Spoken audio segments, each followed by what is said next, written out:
Good morning, all the centers. This is Suraj from Telco Crash Technologies.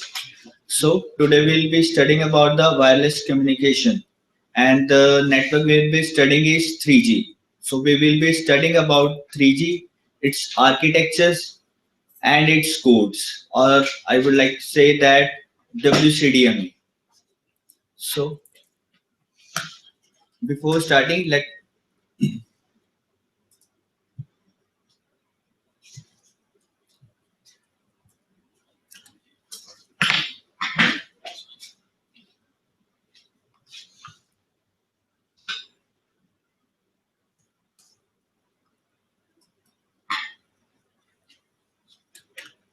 एक बार भेजने से वो एक्सेप्ट ना करे तो कैंसिल हो जाती है। ये मेरी टाइम लॉन्ग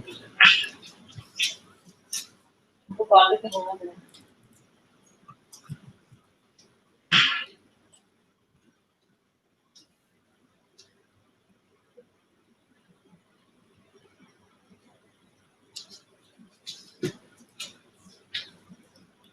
इसको यहाँ पे रख लें। हाँ, पास रखते हैं। आपका तो वो शेयर हो रहा है, आप अपने पास रख के जैसे आप उसको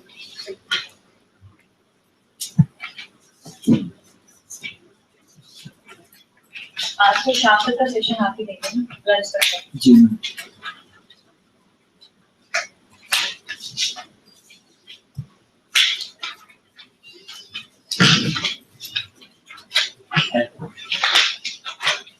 आप स्टार्ट कर दो, 2 सेंटर्स आपके आ जाएंगे। आपके पास तो क्लियर आ रहा है। कैसे में यहाँ पे रखनी है?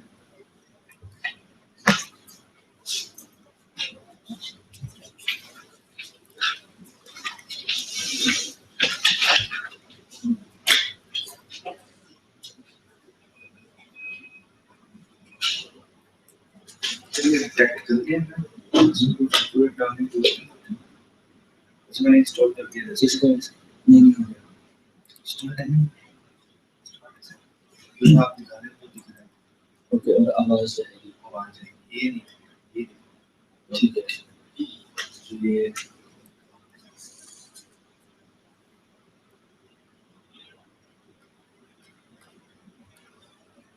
So before starting with the 3G, I would like to ask you that what was the basic need? Why we opted for the 3G?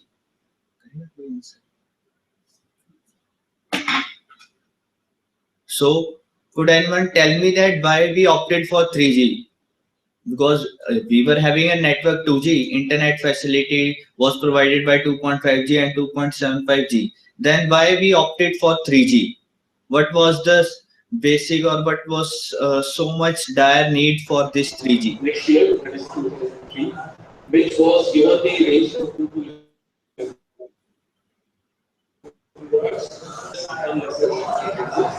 and it uses the incorporated as well as possible, as well as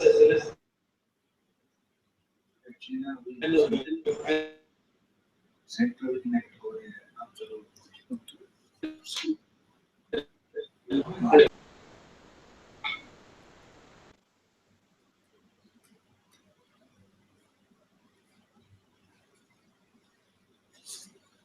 So why we opted for 3G was that generally, if we see that without going into the technical terms, just generally, why 3G? Because 2G slow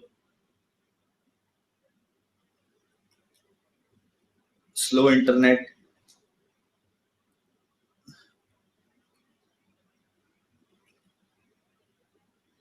no video calls,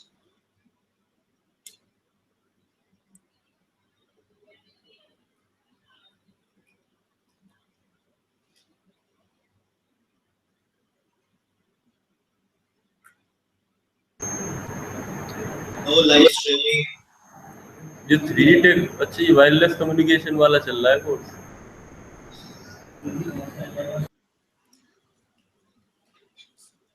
no live streaming,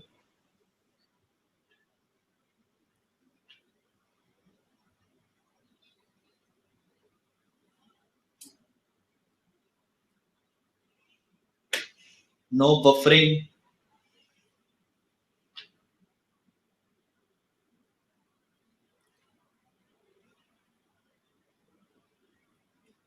no buffering, or I would say there was buffering.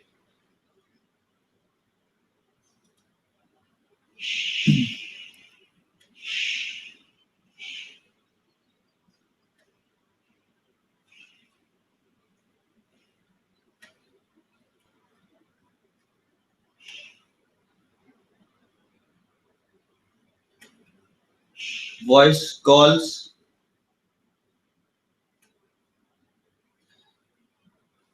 over the internet was very poor.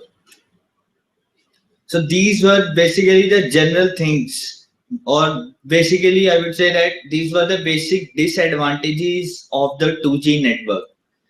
Though 2G was good, we were having a good communication or long distance communication. We could talk to a person sitting 100,000 kilometers away from ourselves.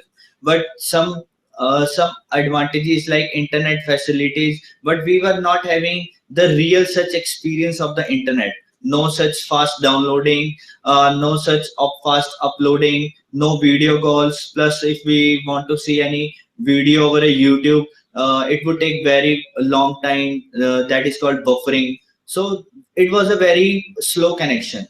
The voice call for in the region or in the domain of voice calls, 2G is the best. In the domain of voice calls, 2G was the best technology that was used, and still it is being used. So so these were the general disadvantages of the 2G network.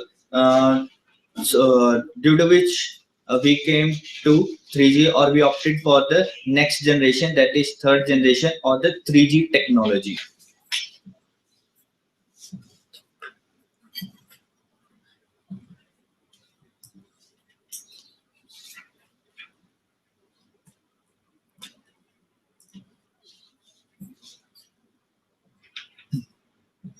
Now let us technically compare the 2G and 3G. These were the basically the general disadvantages of the 2G network, or I would say the common people, or a person who is not having a knowledge about the technical terms of the network. He would say these are the basic disadvantages of the 2G network. That is why we opted for 3G. But if we look technically, as we are the engineers and we are having the knowledge about this domain of the networks, so technically what were the basic differences, or the I would say the what was the comparison. So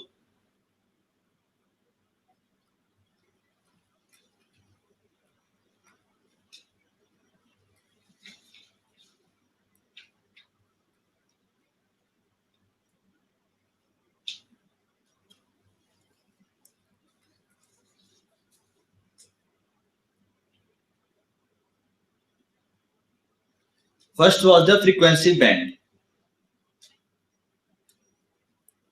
For 2G, I told you that 2G in India is using two bands. Basically, that are 900 megahertz band and 1800 megahertz band, having their respective uplink and downlink. For 2G, for the band of 900, in case of 2G, it is having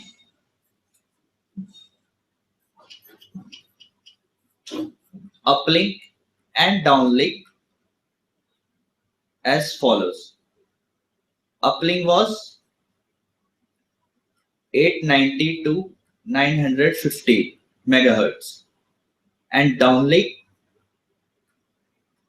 935 to 960 megahertz. This was about 900 megahertz band in case of 2G. Now, by looking at the bands, or by looking at the uplink and downlink frequencies of the 900 megahertz, we came to know that what is the bandwidth? What is the bandwidth? What is the bandwidth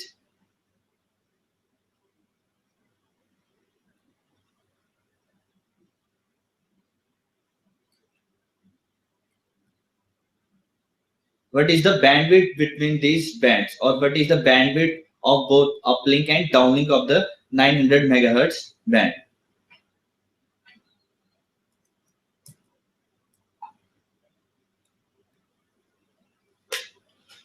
So what is a bandwidth? Bandwidth is basically the width of the band, or the difference between the uplink and downlink of the band. Band is the frequency or the frequency on which our network is operating. So if our network is the uploading frequency, or our network is operating on 890 to 915, then this bandwidth is equal to 25 megahertz. And similarly for the downlink, that is 935 to 960, this bandwidth is also 25 megahertz. Now in case of 2G, we were having a channel spacing. In case of 2G, we were having a channel spacing. Channel spacing is that between two frequencies, there was a gap of 200 kilohertz. Between two frequencies, say if the frequencies is we all know that the first generation network, or the 1G, was analog and 2G was digital, because it digitally it was made by using that TDMA and FDMA concept. And by applying the TDMA and FDMA concept, we came to know that the frequencies were divided like 890 to 891, having channel spacing of 200 kilohertz, such that it is 890.0, 890.2, 890.4, 890.6, 890.8, and similarly 891.0. This was the channel spacing between the two frequencies. Channel spacing was of 200 kilohertz, or we could say 0.2 megahertz. This channel spacing was introduced, or was mainly because of avoiding the interference between the two frequencies. Because if the two frequencies say if the 890.0 and 890.2 is not having a channel spacing of minimum of 200 kilohertz or 0.2 megahertz, then they would interfere with each other, and their signal would get mixed, and there would be no proper voice calling, there would be no calling, because the signal would get mixed, totally interfere with each other, and the mobile handset or the user won't catch any frequency if he or she is located to the tower having such frequency near to it. So this was the channel spacing in the 890, or the uploading frequency, and we were having the bandwidth of 25 megahertz. So if we say there was 890 to 891, there is channel spacing of 200 kilohertz, and we are getting a total of 5 frequencies. A total of 5 frequencies between 890 to 891. Similarly, if we calculate for the whole band,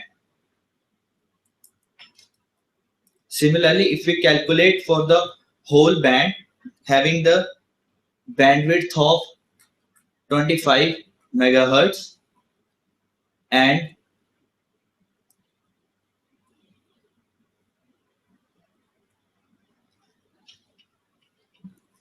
channel spacing of 200 kilohertz, then total number of frequencies,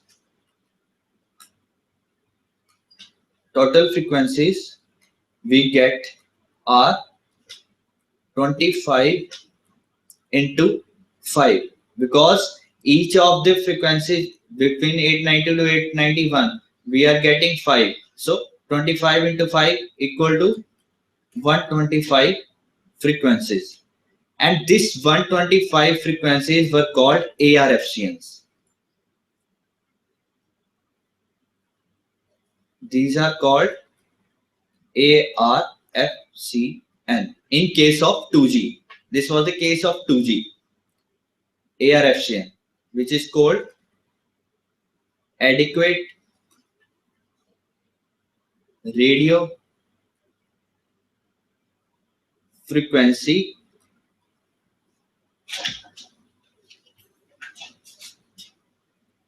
channel number.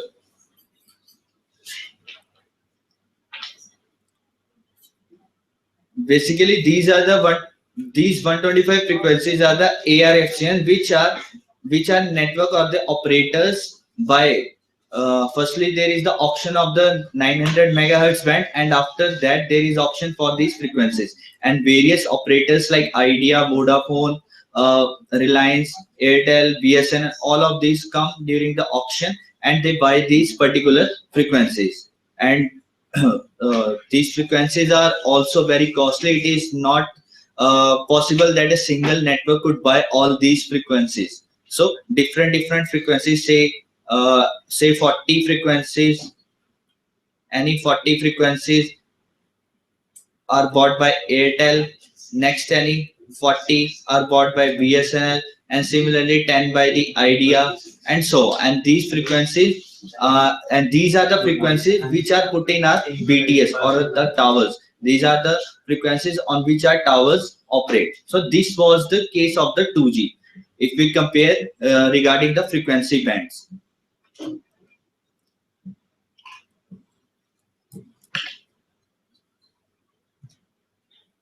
Similarly, for the case of 1800 band, 1800 band in case of 2G, it was having uplink and downlink as 1710 to 1785, uplink, downlink as 1805 to 1880. So here we were having a bandwidth of 75 megahertz.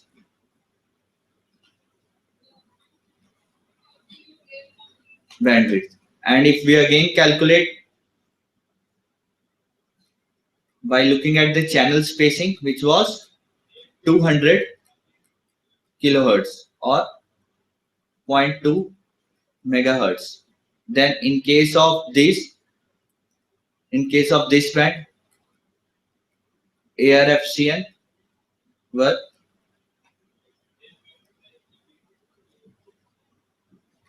75 into 5, that is 375.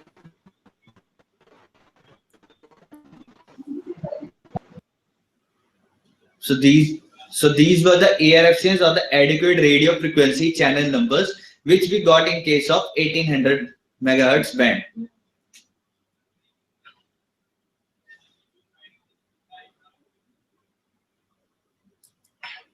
Now coming to, in comparison with the 3G, we are having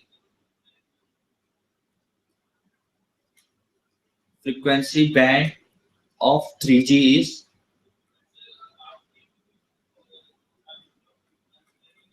2100 megahertz, and this 2100 is again having its uplink and downlink. Uplink and downlink. Uplink is 1920 to 1980, and downlink is 2110 to 2170.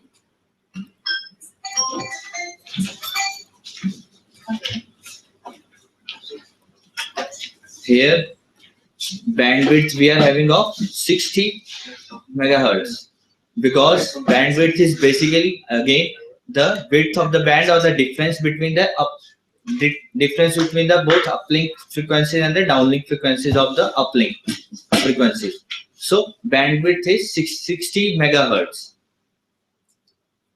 and initially, or in case of 2G, the channel spacing was 200 kilohertz or 0.2 megahertz. But here in case of 3G,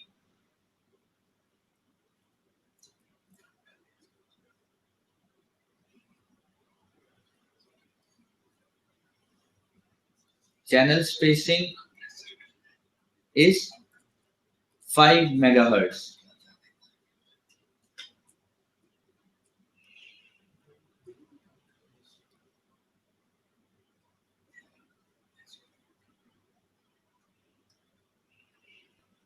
So AR FCN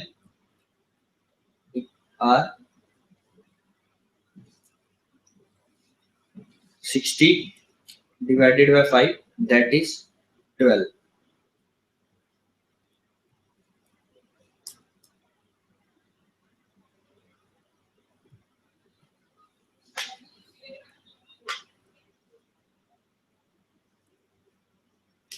So we were having now 12 ARFCNs. In case of 3G, we don't call them ARFCNs. They are called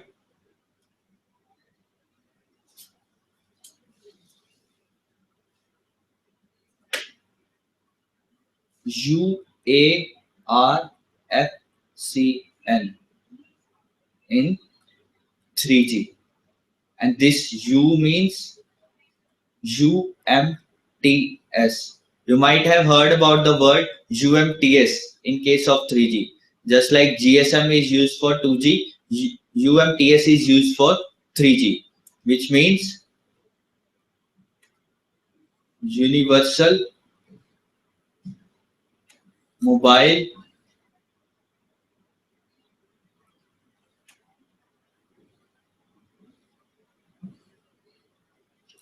Telecommunication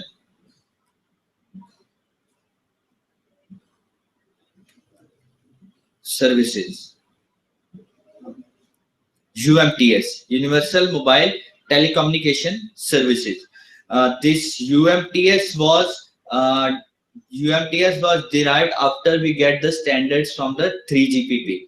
3GPP is basically third generation partnership project. 3GPP is the main body which give us the standards of how much frequency a 3G is to operate it, or what should be the minimum and the maximum speed of the 3G. So these all are the standards fixed, and these standards, the fixed standards are given us by 3GPP. And these standards for the 3GPP, this was if I say the standard was that we should have a minimum speed of 2 Mbps in case of 3G, and this standard or this speed was derived by UMTS. Therefore, we call these ARFCNs as UARFCNs.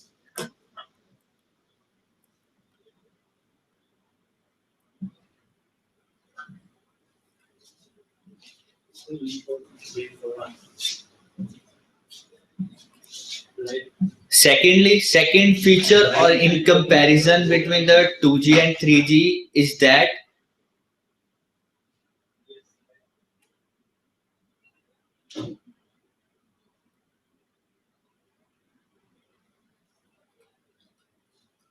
in 2G we have TDMA plus FDMA concept.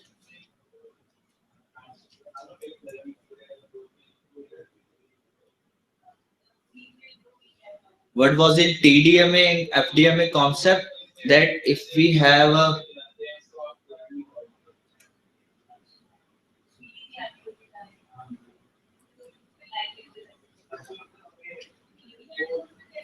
frequency over here and time over here, then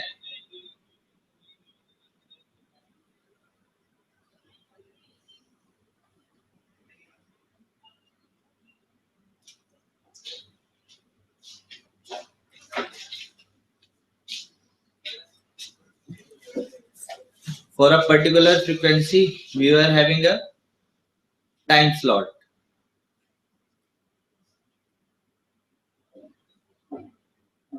Or a frame. This was the case of the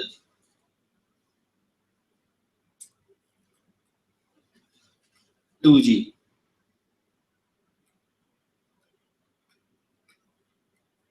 In 3G, we are having a three-dimensional graph.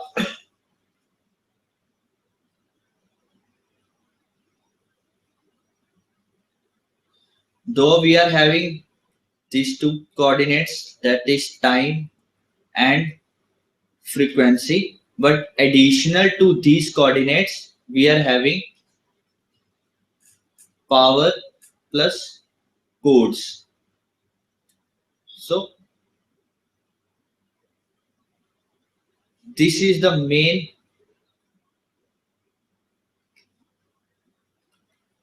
difference. This is the main difference between 2G and 3G. Power plus the codes.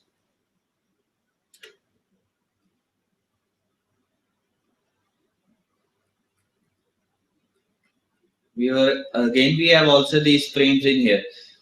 Power plus codes. Why we are having the these three-dimensional structure? Because for 3G we are having the three main advantages. That is, for we require 3G for voice calling, data, plus for the video calling. In case of 2G, there was no video calling. We were having voice calling plus the data facility. But to cope up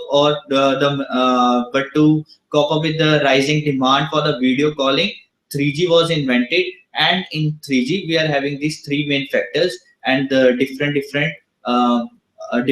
speeds or the different factors or the standards are fixed for this voice, video or data services. That is, we are having here voice, video and data. Plus, if we say that our time and frequency is same at one time, then our power and codes would be different.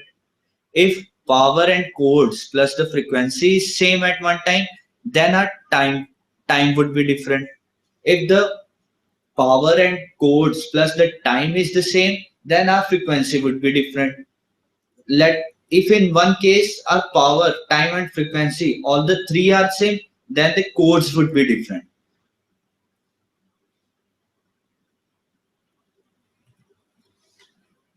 Likewise, I told you,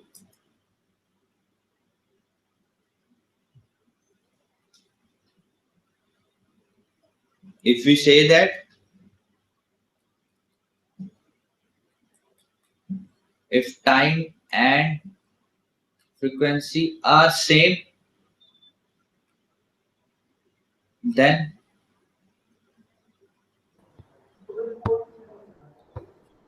power and codes are different. Similarly, if frequency and power or codes are the same, then time is different, and so on. Plus, if in one case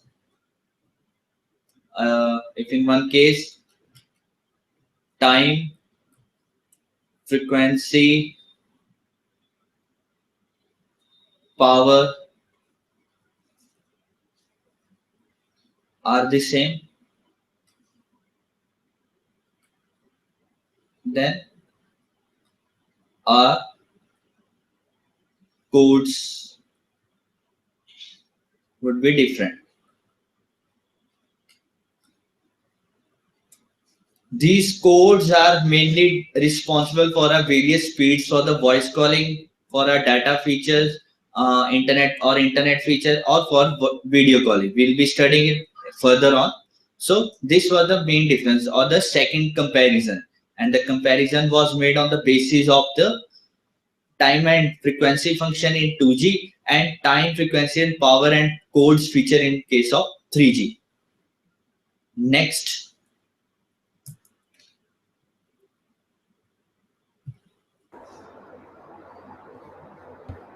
This third feature.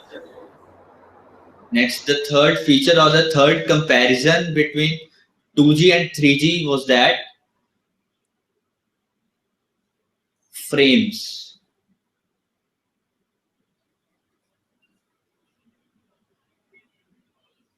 In case of 2G, we were having a TDMA frame. TDMA frame having 8 time slots and TDMA frame is that time division multiple access frame, which we got in case of TDMA, and 8 time slots, and in each time slot there was one user, and one time slot equal to one user. It was like that.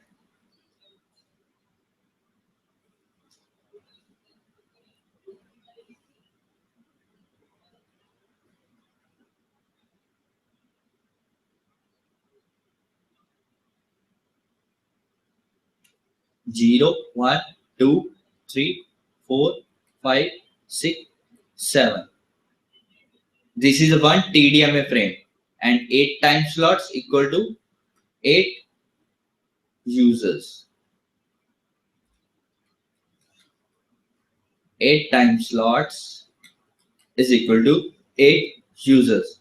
So at one time, in case of 2G, if we are having one TDMA frame, then at a one time 8 users can share that time TDMA frame, or 8 users can call. But in case of 3G, as we need three facilities like voice, video, and data, for in case of 3G we are having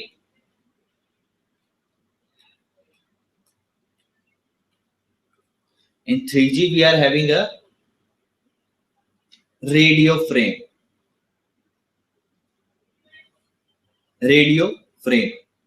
And that radio frame is made up of 15 time slots. This radio frame is made up of 15 time slots.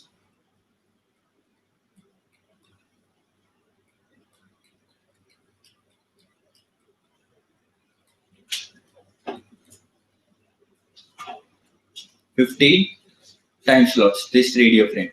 Plus, as we require the main 3 features for this 3G, that is voice, video, and data. So this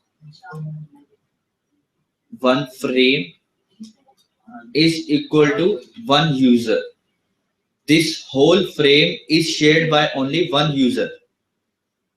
This whole frame is shared by one user.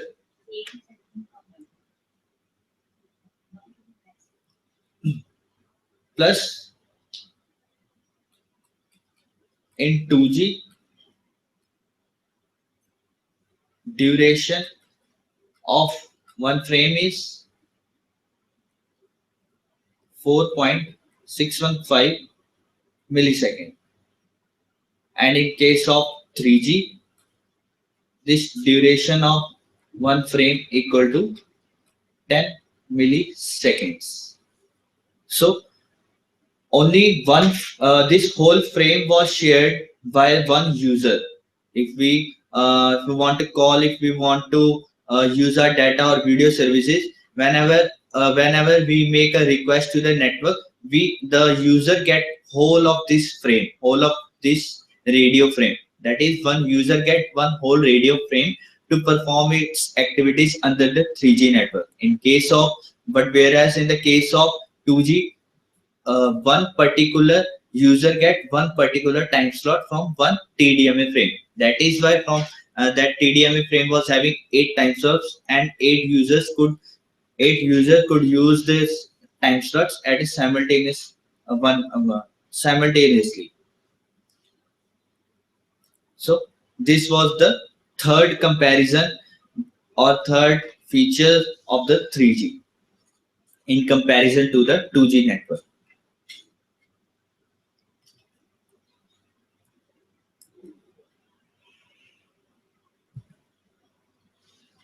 Now, fourth feature or the fourth comparison between 2G and 3G network was based upon FDD.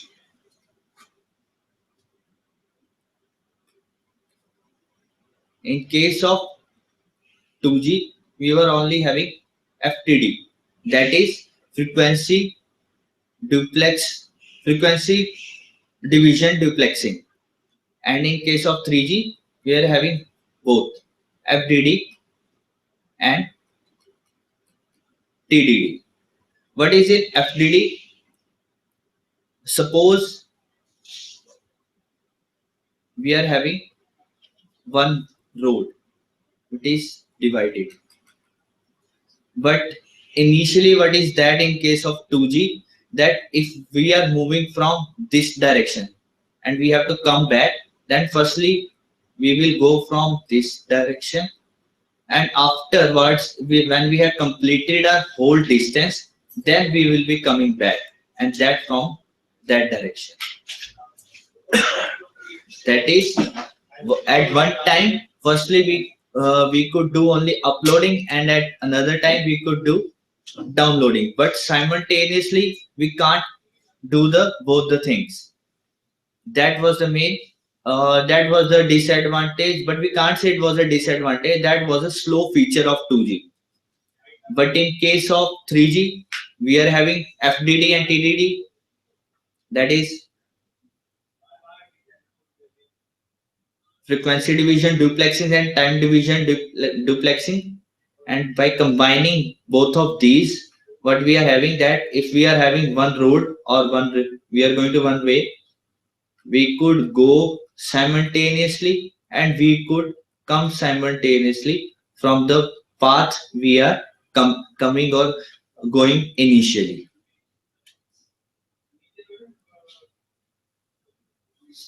If we look like from the uploading and downloading, only here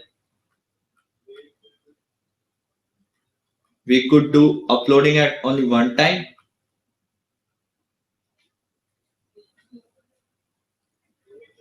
and downloading another time, not this simultaneously. But in case of 3G, we are having this special feature of uploading and downloading. So we could use this simultaneously because of the concept of TDD. There is the role of FDD, but when both FDD and TDD are combined, it becomes a good feature for the 3G.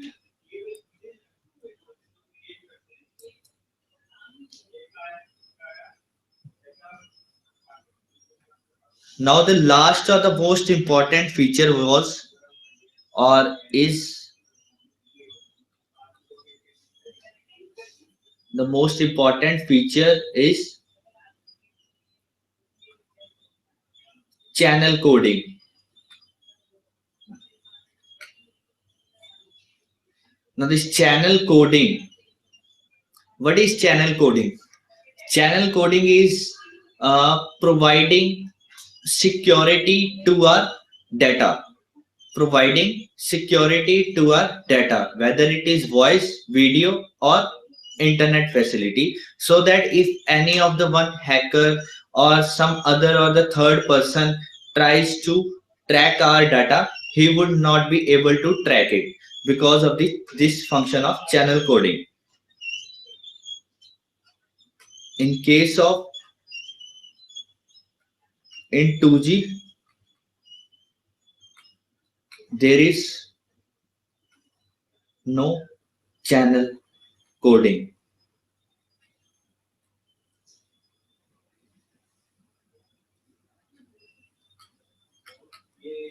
But in 3G, we are having this channel coding. Now, channel coding, it is measured or defined by coding rate.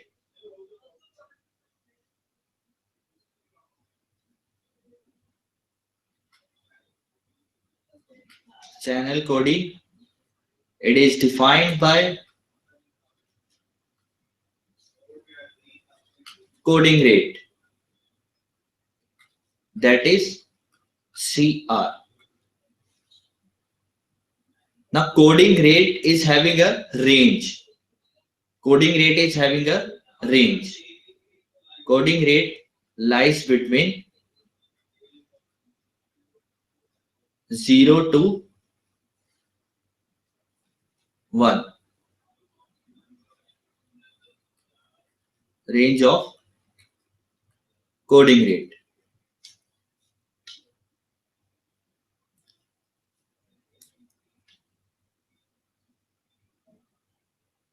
Now, what is this coding rate? Coding rate is basically nothing but our data. That is what we are speaking, what we are using. If we are making a voice call, and if we are saying someone a hello, that is our data. And this coding rate is our data.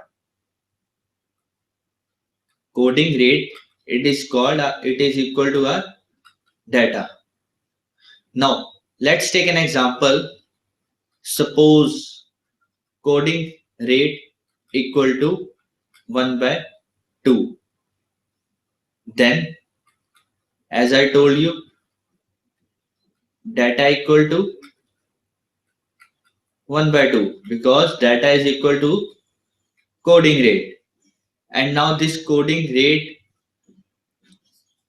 now if we want to find out the security, how much of the security is added on this data, then security equal to 1 minus 1 by 2, that is 1 by 2. So if we are sending data 1 by 2, or if we say if we are having a data of 50%, then 50% is the security added on it. If there is any doubt, anyone can ask me.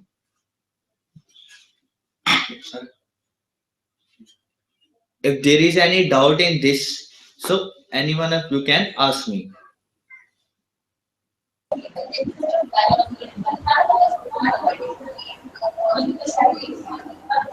Yes, I sent revenue down.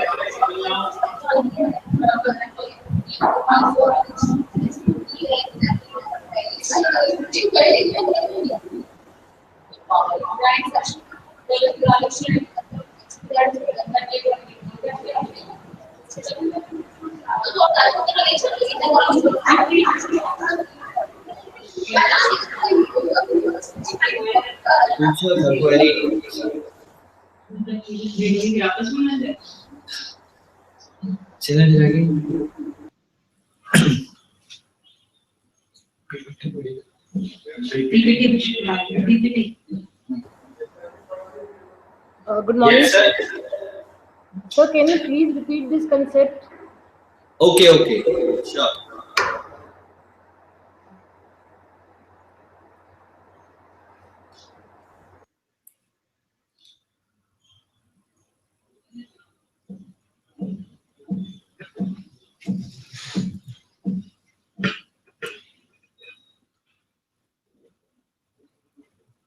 conference center there.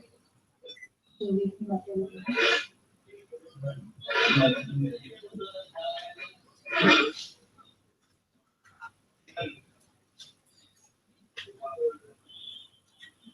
So as I told you that the last feature or the comparison between 2G and 3G was that 3G is having the main feature of channel coding, and channel coding is defined by coding rate.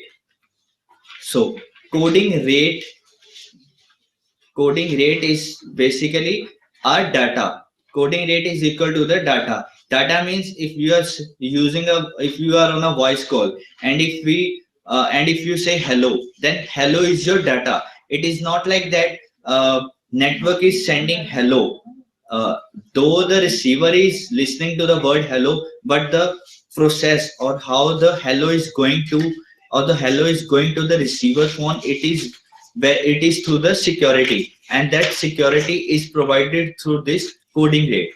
And this coding rate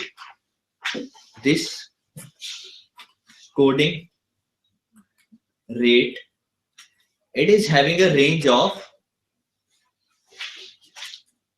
equal to 0 to 1. Like coding rate lies between 0 to 1. It can be equal to or greater than 0. It can be equal to or smaller than 1. And this coding rate is equal to our data. And the maximum value of this coding rate is 1. And we have to find how much of this security is added. This security is basically added or provided by adding the redundant bits. Redundant bits are like extra bits. Suppose if I'm sending a data of, suppose if I'm sending data 111, then to provide, if we are sending 111, then to provide security, some extra bits are added. See, suppose some extra bits are added in front, like 111, or we can say if sometimes the extra bits can be added into the last. Just this example is a bit similar, that's why we can't distinguish. But if we take another example, suppose 1001, then if we want to provide security, then how the security will be added? We will provide either extra bits in front like 11101, or at the end 100111. We could use 1100 bits we have to add, and that redundant or the extra bits. Redundant means the extra bits. That bits can be added either in front or either at the end, but not in between the original data, because we don't want to disturb the original data. We can make it feel like anything. We can pretend like, because if the hacker or the third person, whosoever wants to get our data, he will be getting this. He will be getting this or this, but our original data is this. He will never get this. He will be finding only this, and he will be happy in getting that I have finally tracked someone, but that is nothing, because he will never know what the original data was. So this was the redundant bits. So that I was telling you that coding rate is basically equal to our data. How much of the data we are sending. So now let us take an example. Suppose coding rate is equal to 3/4. Coding rate is equal to 3/4. Now we know if coding rate is equal to 3/4, then our data, it is also equal to 3/4, because data is equal to coding rate. And now maximum value, it is like coding rate plus security, it is equal to 1.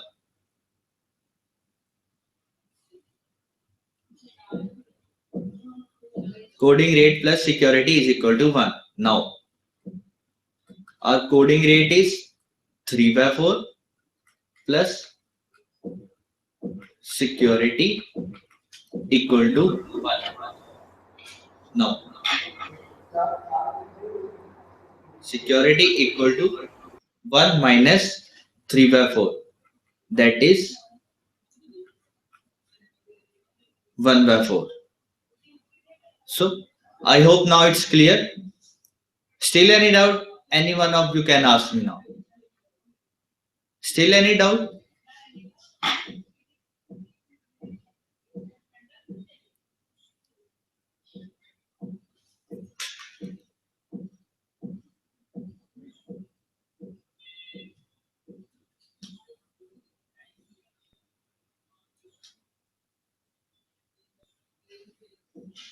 Please on your mic. Hello. Hello?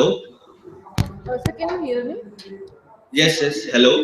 Yes, ma'am. Sir, the formula which you have written, the example which you have given, does that mean that when we are sending, in this example, we'll be sending 3 bits of data with 1 bit of security in it? Is it like Ji. that only? Yes, ma'am. When we are sending 4 bits, we are sending 3 bits data and 1 bit security bit. Yes, ma'am. Okay, okay. Thank you. So,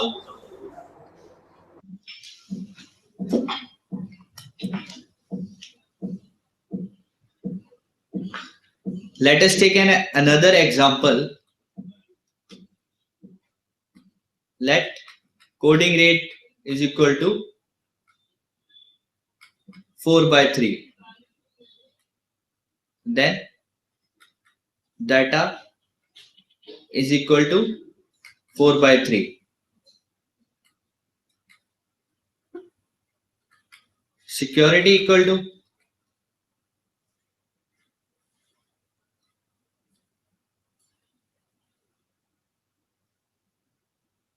now. Can anyone of you tell me what's the answer to this example?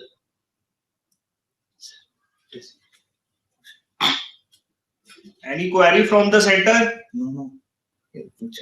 So now, can anyone of you tell me what would be the answer? How much is the security? Anyone? Hello, Hello? Yes. sir. This is Vishal Jain from Pi. Yes, sir. In this case, coding rate is greater than 1. Yes, sir. That was the It's not basically. possible to find out security. Yes, sir. You are exactly right. Thank you, sir.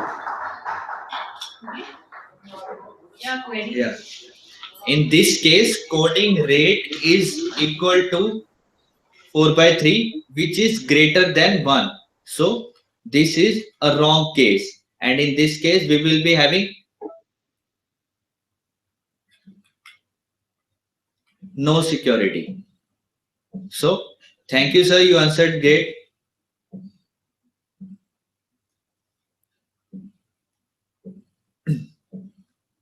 So these were the features, or basically the comparison between the 2G and 3G network in terms of technical terms.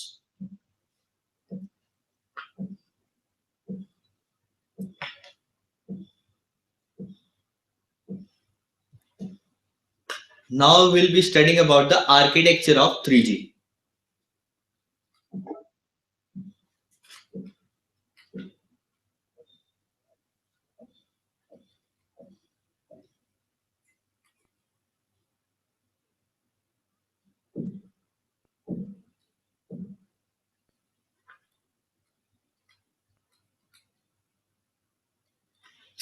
Architecture. Before going to the 3G architecture, let us recall the 2G architecture. What was in 2G? In case of 2G, we were having a mobile station which sends signal to the BTS, base transceiving station, and from then signal goes to the BSC, and in last the MSC performs the actions, grants permission, having other bodies like HLR, VLR, centers like AUC, EIR. So this. Similarly, we are having in case of 3G.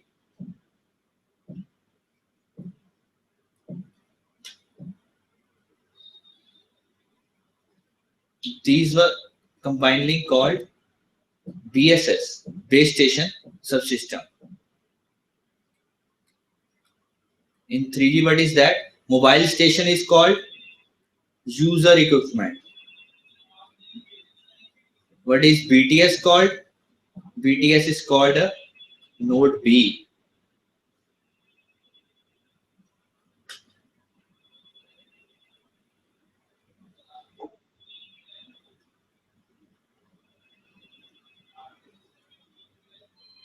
This BSC is called RNC. And in case of MSC, we are having core networks. And just like these are called BSS, this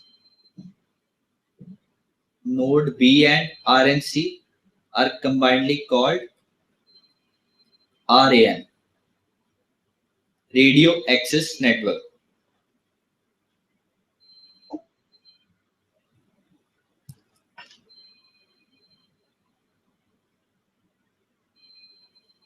What is this UE?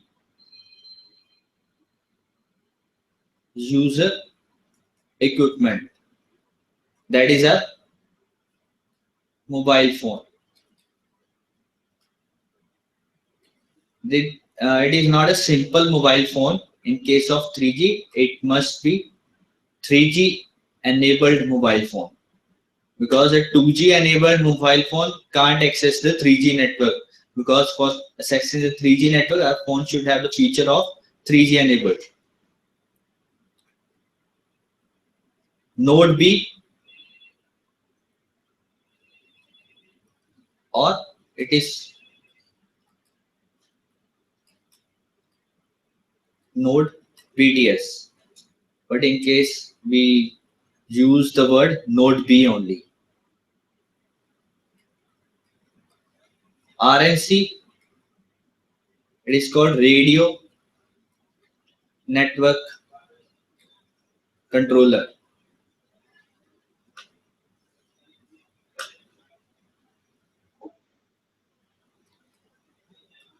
These are the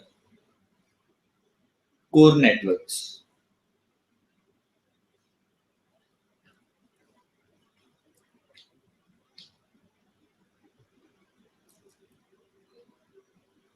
These core networks again have same functions, just like HLR, VLR,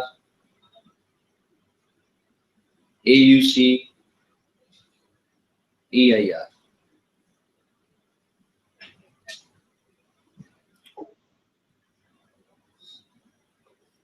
So now we will be studying these parts one by one.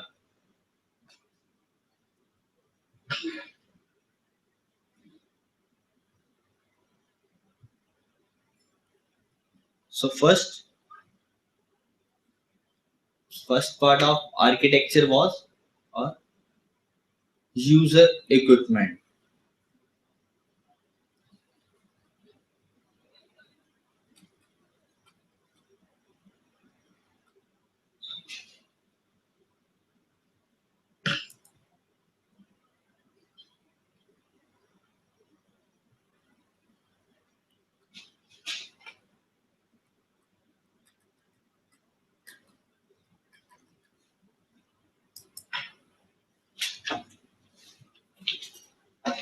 So now will any one of you tell me that what comes in user equipment?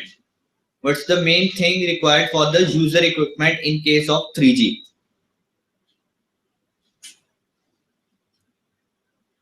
Anyone from the center? Can any one of you tell me that what is the main thing required for the user equipment? You can take hint from the 2G networks mobile station.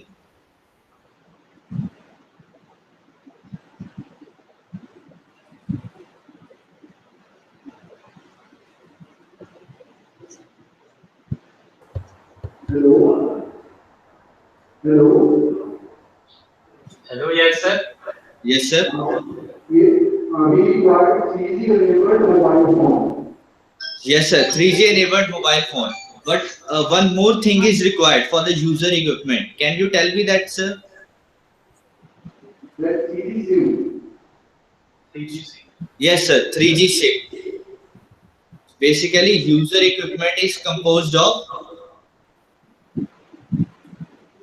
mobile phone plus SIM.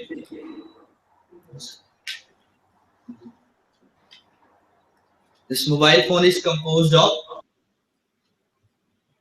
SIM. It should be 3G enabled.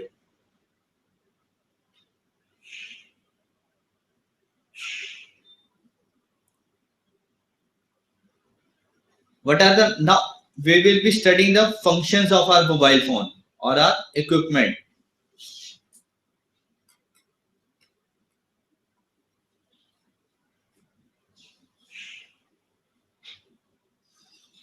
Now our mobile phone is having features like power level measurement. This power level measurement is the power which we are getting from the BTS, or in terms of 3G, the power which we are getting from node B. So if the user is away from a node B, he or she requires more power so that it would remain in its region, or it could catch signal from that node B. If the user is standing near to the node B, then low power is required, because every time if we are getting a if we are giving a very much high power to the user, it is also very harmful, because these power or the signals are having very adverse effects on the human body. So power level measurement is done by the mobile phone. That is the power. If the power level total power is 43 dBm, which are node B or BTS. In case of 2G we call BTS, but in case of 3G we call them node B. So this power is again the same, that is 43 dBm. And the function of our mobile is it's the function of our mobile to receive the power high or low. Whether it is standing away from the node B, it would catch signal highly, and if the user is standing near to the node B, it would catch signal very slow. It would catch signal with a low power, because the mobile knows that there is no need of high power in standing nearer to the node B. So power level measurement. Next feature is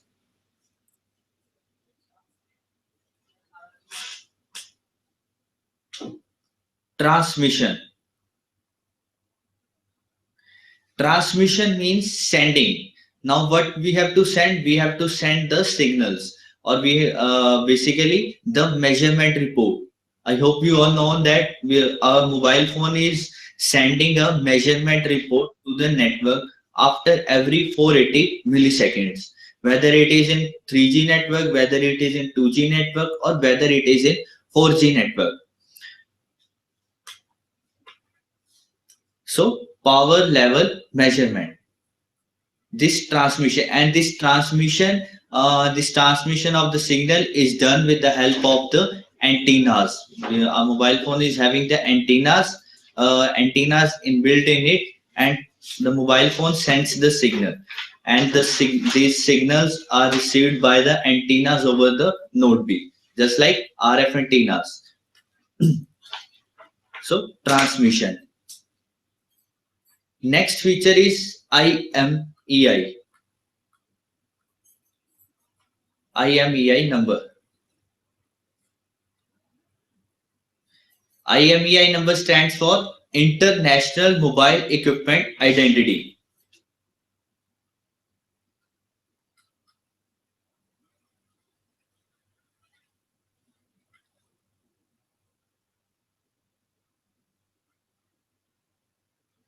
International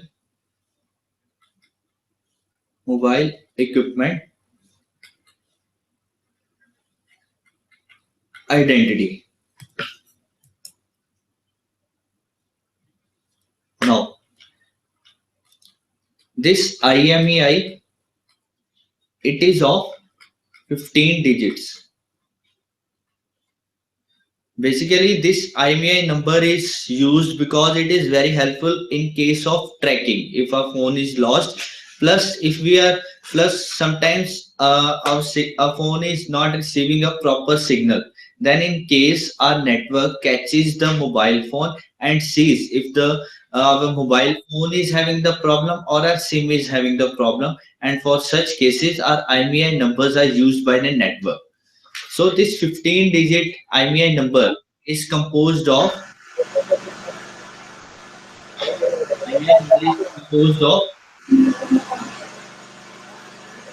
three things.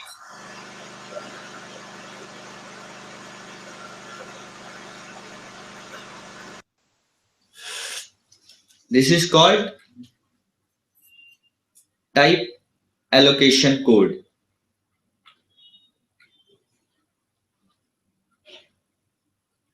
This is called frequency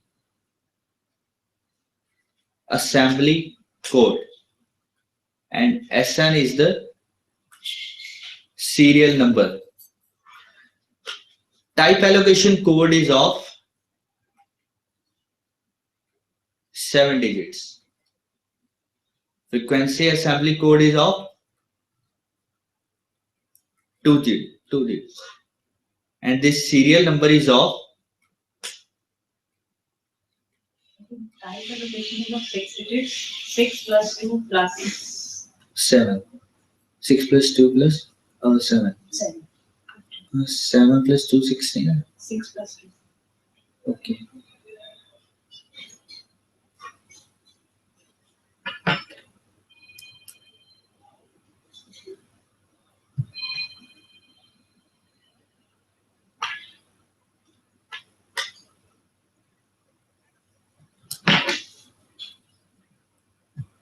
Actually, this type allocation code is of 6 digits, frequency assembly code is of 2 digits, and the serial number is of 7 digits.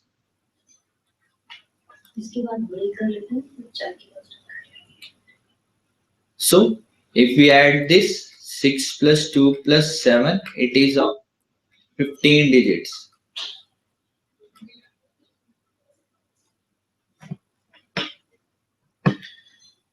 There is a fact, or there is a point I would like to tell you, that if anyone's phone FAC, that is frequency assembly code, is 00, then that phone is built in 2000 to 2004.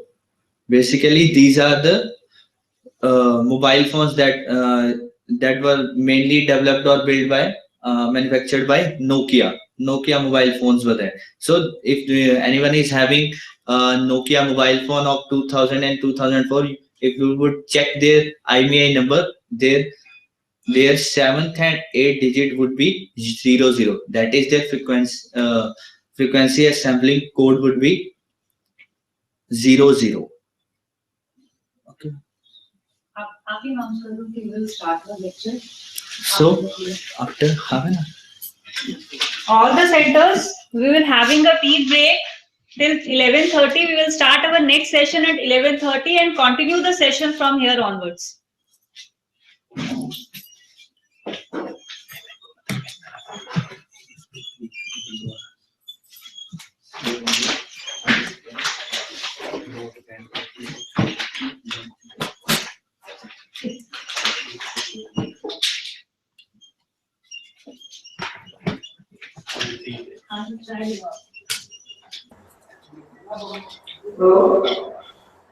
Hello, yes, sir.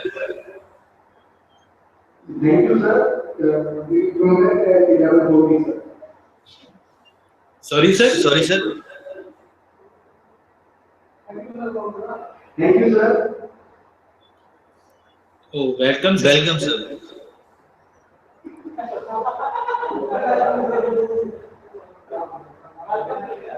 Anything else, sir? No. Okay, sir.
Start with it.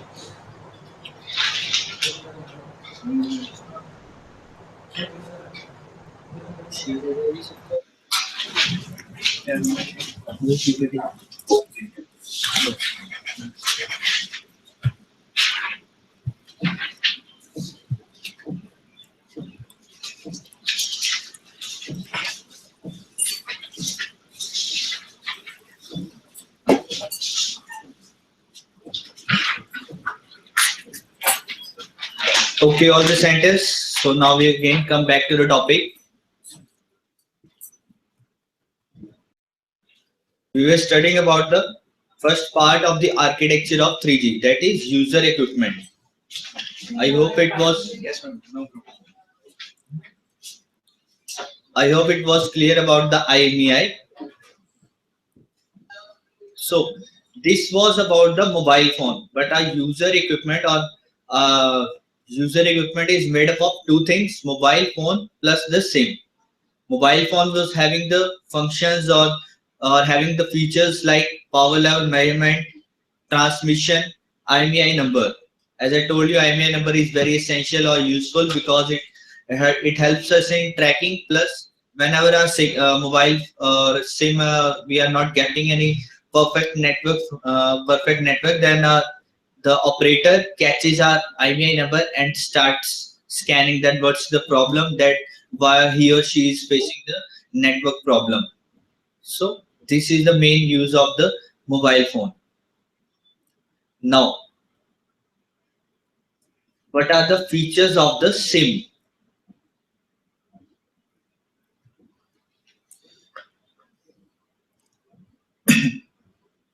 So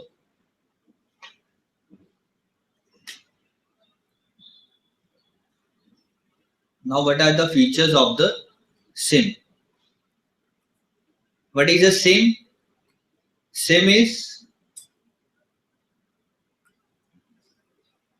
subscriber identity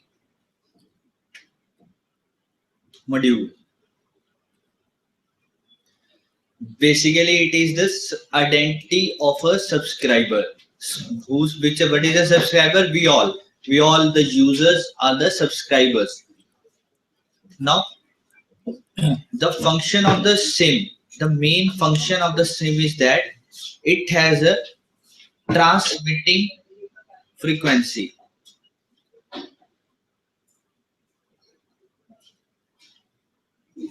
Transmitting frequency. The golden area under the SIM, there is a golden colored chip you all have seen that chip contains the transmitting frequency, and that frequency, it can be anyone, but nowadays you can see that we are having three types of SIM.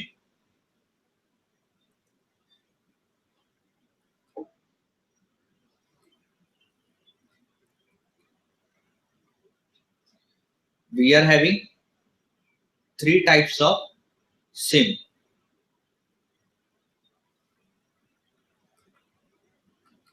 Mini SIM, micro SIM, and nano SIM. Plus these SIMs are from, all the SIMs are from 2G to 4G. These all the three SIMs are from 2G to 4G, because both the networks, 3G and 4G networks, these both the networks are backward compatible. That is, if we are having a 4G SIM or a 3G, suppose we are having a 3G SIM and we are using an 3G internet, but the backward compatibility feature of 3G is that we could make that internet, or we could use 2G internet also. By doing the settings, we have to just go to in the settings and click on the network 2G. Then automatically our SIM would be catching the 2G network, and plus we will be surfing our internet through the 2G network. These are all the things which we normally do, because in emergency or some urgent situations only we switch to 3G network. Basically we are not having no issue in using the 2G network also. But whenever in case of an emergency, if we want to use fast internet, or if we are in hurry, we switch our network settings from 2G to 3G. But the thing is that we should have a 3G SIM and a 3G recharge. It is not like that if we are having a 2G SIM and we are having a 3G enabled phone, but we are using a 2G SIM, and we say that why can't we switch from 2G to 3G? It is not like that. Because this feature is of 3G. This backward compatibility feature is only for third generation network, not for the second generation network. So these are, and plus these SIM, plus the SIM which these mini, micro, and nano SIM. You people can see, if you buy a new SIM, you get all these three variants of the feature, because the transmitting frequency is same. The transmitting frequency for all the networks, or to connect to a network to access its features, it is the same. But the thing is that due to the advancement of the technology, or the advancement of the technology of these mobile phones, we are having these particular categories of the SIM. So it is very easy for us to it is very easy for the users or the subscribers to use the network, whether he or she can use 4G, 3G, or 2G simultaneously at one time. So first feature of the SIM is transmitting frequency. Now, next feature,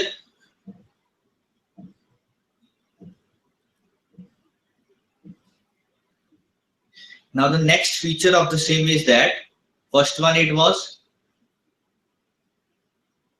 transmitting frequency.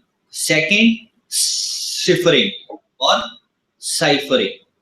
It is just the sound of the ringing, that is the bell. It is because of our SIM that we could hear. It is because of our SIM that we could hear the ringing sound whenever we call a person. So that ringing sound is called ciphering. Plus, our SIM is having a number called IMSI, International Mobile Subscriber Identity. IMSI number. It is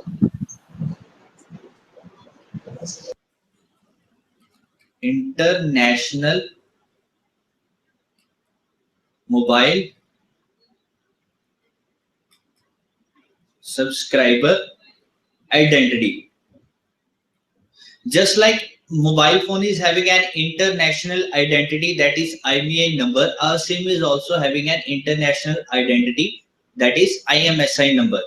So plus the IVI number of a particular phone, it is also unique, and plus the IMSI number of a particular SIM or a user is also unique. It is not like that if I am having my phone number, the other person is also having my phone number, because the mobile number or mobile phone, it is always a unique number.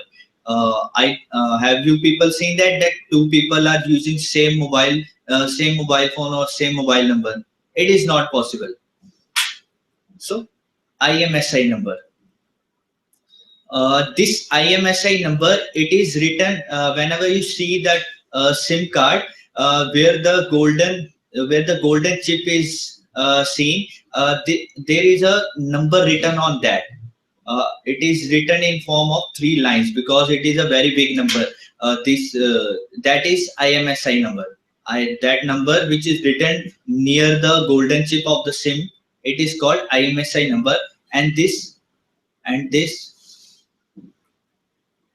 IMSI, it is also of 15 digits. It is made up of MNC, MCC plus MSISDN.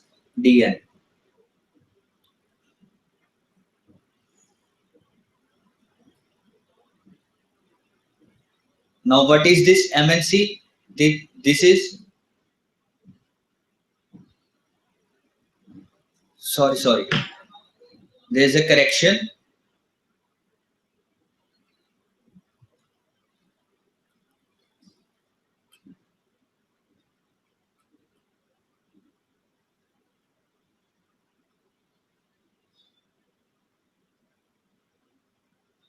There is a correction that it is made up of 15 digits,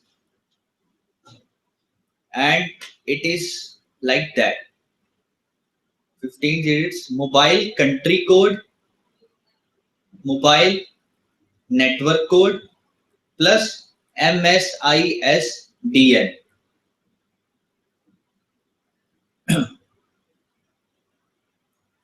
Mobile country code, it is of 3 digits. This is of 3 digits. This is mobile network code. It is of 3 digits. And this is mobile station international subscriber directory number. It is of 10 digits. It is basically a mobile phone number. So 3 plus 2 plus 10 equal to 15. I tell you what is this.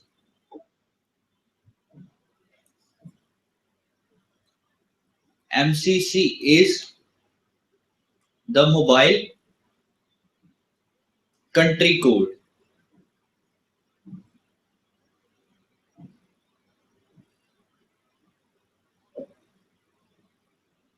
MNC is the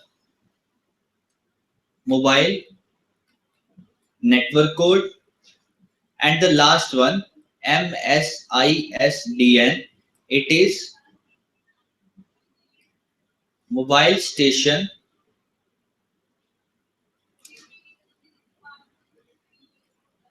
international subscriber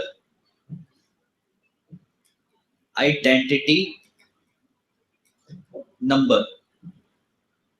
And this is basically our mobile phone number. Now, mobile country code. India is having 3 types of mobile country code: 404, 405, 406. Initially, these 2 are going on. This is not in use. This is not in use for future only. Right now, 404 and 405 are sufficient to cope up the needs or to cope up with the required number of the users we are having. 404 and 405 are sufficient. 406 is kept as for future reference, because in case the number of users or the population of the mobile subscriber increases in the future, then 406 would be definitely in use. Right now it is kept for future purpose. Only 405 and 404 are working. So this is basically a mobile country code, and it was of 3 digits. You can see that 404, 405 and 406 are of 3 digits. These are of 3 digits. Next was mobile network code. Mobile network code. It is of 2 digits. India is having 22 circles. If you search or if you Google for the MNC of India mobile network code by it's not multinational company, it is mobile network code, and when you Google it, you will see that India is having 22 circles. Basically, its values from it is having 22. Mobile network code is of 22. So India is having 22 circles. Mobile network code, and it is again of 2 digits. 22 circles, and the value is from 00 to 22, making it 2 digit. So each region, when you will be Google, there will be a map displayed on the there will be a picture of a India map, and which will be displaying all the 22 circles or the MNC of the India. And for different operators, it is different. For Airtel, it is different. The picture will be telling you. People all can Google and you can see. Now, next is IMSISDM.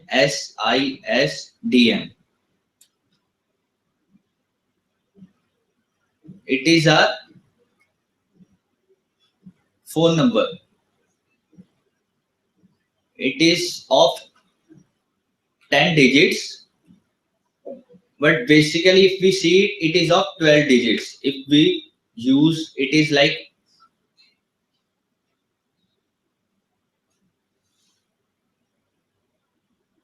like country code plus mobile station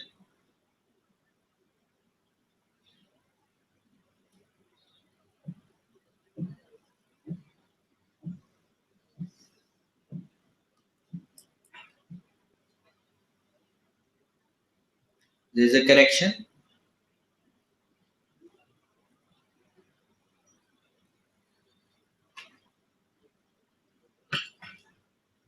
It is like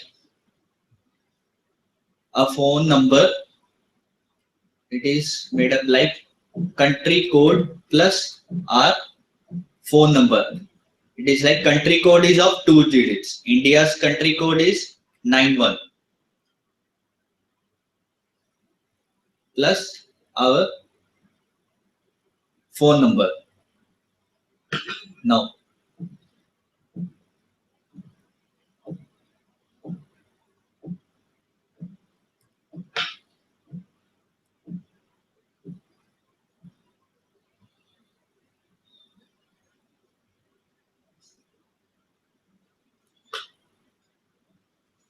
Now, let's take an example of a phone number. Suppose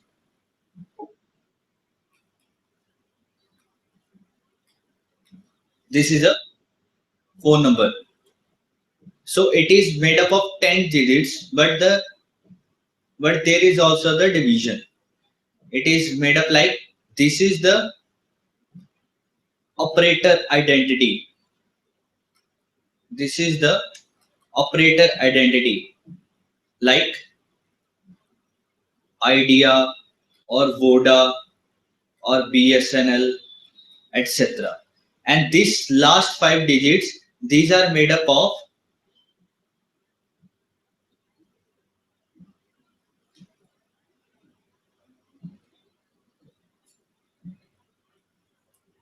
there is a correction that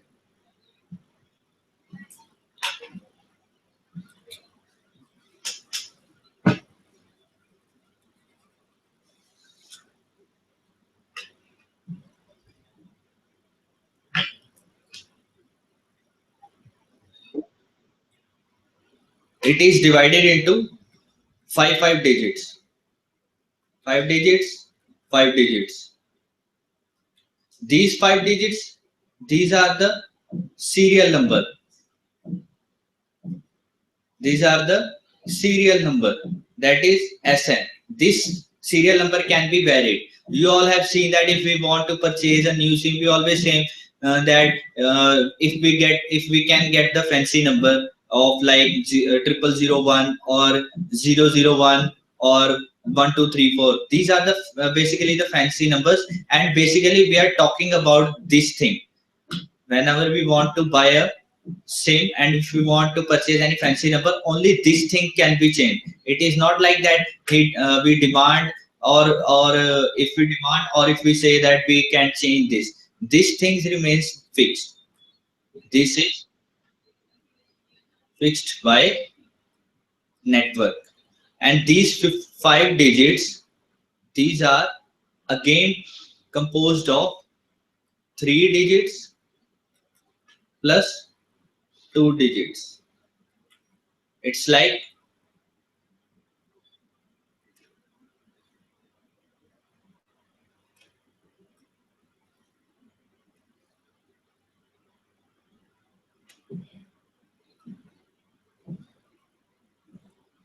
three digits. This is the national destination code.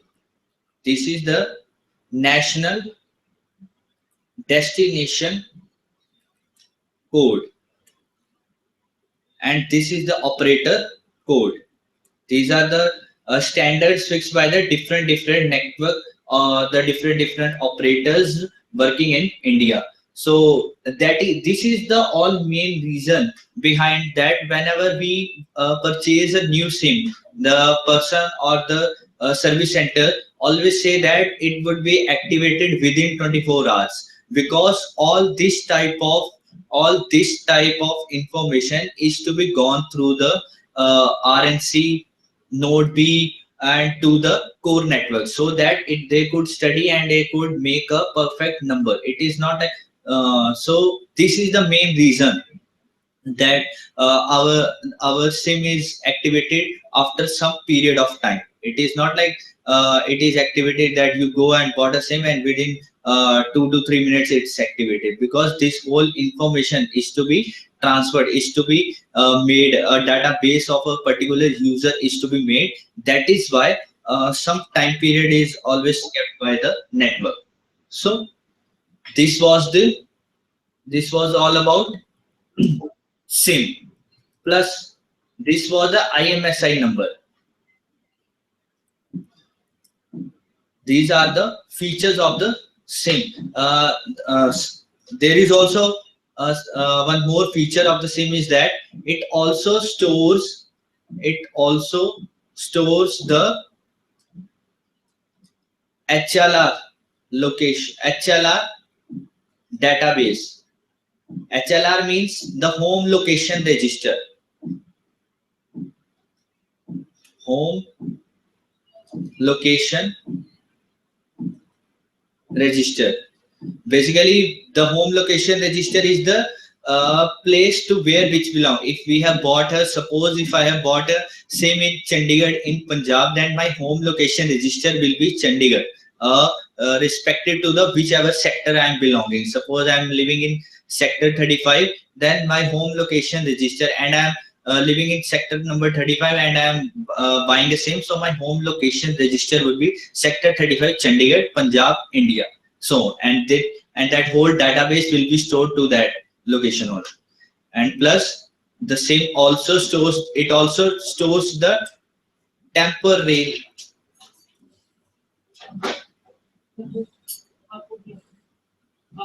number, and that temporary number is called TMSI.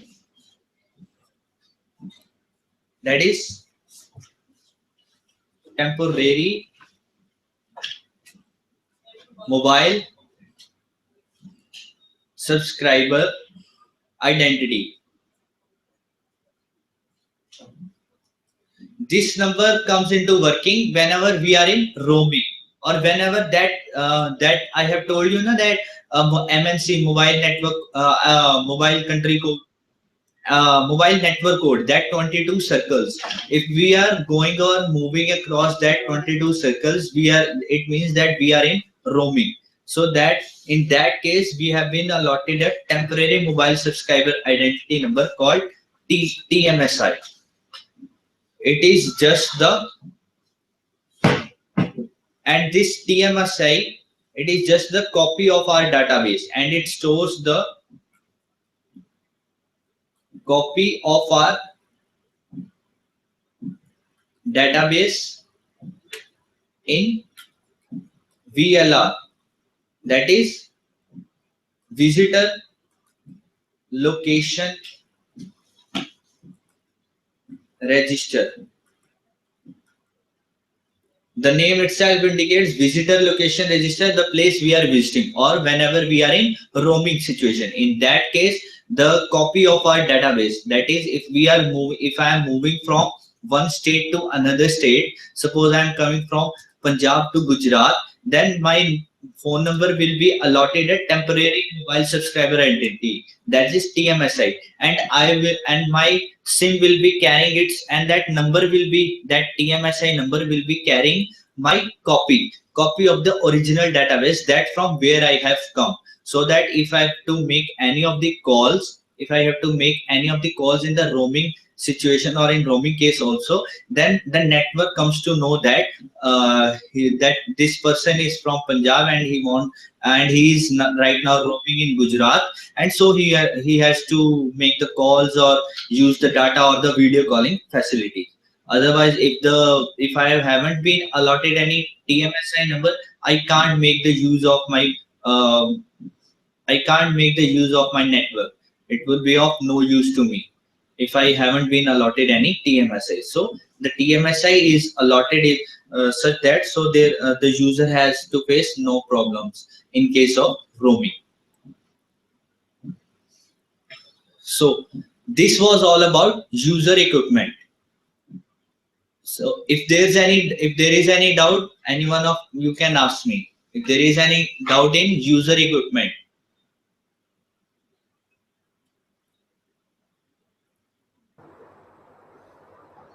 Yes, any query from the centers? Any query from the centers regarding the user equipment?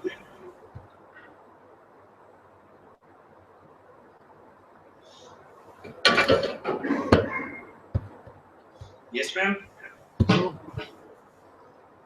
Sir, just now you told us about the phone numbers that being divided into two fields, 5 bits and 5 bits. Yes. The Yes, first ma'am. 5 bits were for the operator identity. Yes, ma'am. So when we go for the mobile number portability, then how these 5 bits are being handled? Like how the operator Okay. I'll tell you, ma'am.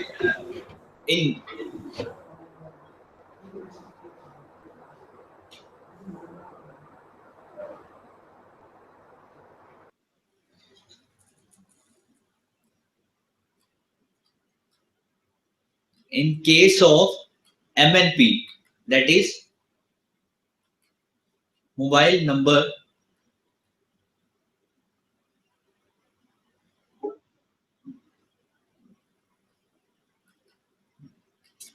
portability.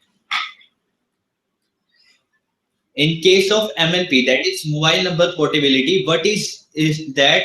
Mobile number portability says that your mobile phone or mobile number remains the same, but your network can be changed. What happens in that? It is like your mobile number remains the same. Suppose I have taken example. This is my mobile phone number. It remains the same. But say I have been using Idea. I switched my phone number to Airtel. This number is now Airtel.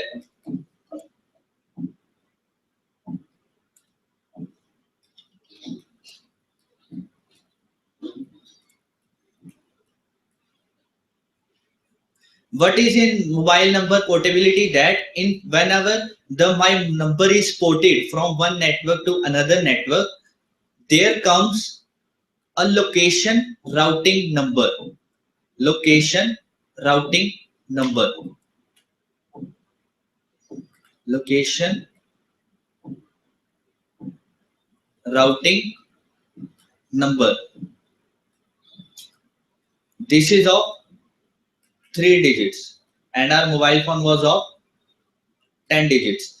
Whenever now earlier my network was Idea. Now I've been switched into Airtel. Now the number remains the same. Now if I want to make any phone call such that my phone doesn't go to Idea's network, because now I have changed from Airtel network, what will be that there will be coming a 3-digit LRN, that is location routing number, which will route my call not to the Idea but to the Airtel operator. Which will not route my call to the Idea, because I have left the Idea network. Why would Idea still be handling my all the facilities? So this the function of this mobile number portability is that a location routing number, a 3-digit location routing number is added in front of our mobile number whenever we have to perform any facility. Like if we have to make any call, then this LRN will come in front. If we want to operate network, then this LRN will come. If we want to make a video call in case of 3G, then this LRN number will come. So this will be coming, and our facilities will be provided by our new operator. I hope this is clear now, ma'am.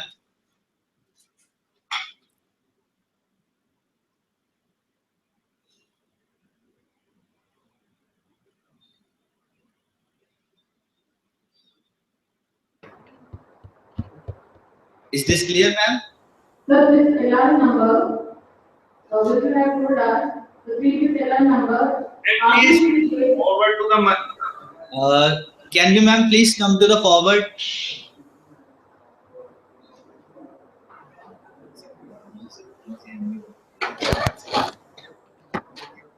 Sir, Yes, ma'am. This LRN number, as you have told, consists of 3 bits. So these 3 digits. 3 digits. Yes, These 3 ma'am. digits are the first 3 digits of the mobile number. No, ma'am. This is the random number. Just this is a standard set by the. This is a standard set by the network operator. It can be 1 2 3 1 2 3. Just a random number. So when I will leave my, suppose I was an Idea subscriber and I'm leaving now Idea and I'm going to Airtel, then Okay. which operator will assign me this LRN number? Ma'am, your new operator will be assigning, so that all your calls are not going to the earlier network. Because if when you have left your earlier network, why would the network be still handling your facilities? So this will be added on as a header to my previous number. That is what we Yes, wanted to say. yes. This number will be coming in front of your previous mobile phone number. So that this is the routing. The process of the routing is that it routes to the new network. And the positions will be automatically changed from the home location register of Idea Mobile now to Airtel Mobile. Yes, ma'am. Home location will be same. It is just like the documents or the ID proofs which you gave. The address remains the same. The thing is that your network operator changes. But that information has to be shared with the home location register of the new operator now. Yes, ma'am. So that copy will be sent by the Idea only. They will be sending a copy of my database from their home location register to the home location register of Airtel Mobile now. Yes, ma'am. The purpose of sending that mobile number portability message is that if you want to leave, the information is shared by the network also, plus by you also, by manually handling over your documents to the operator. And that will be deleted from my old network. Yes. Because it is of no use to the old network. Why would he be handling your all the facilities still when you have left its network? Thank you, sir. Okay, ma'am.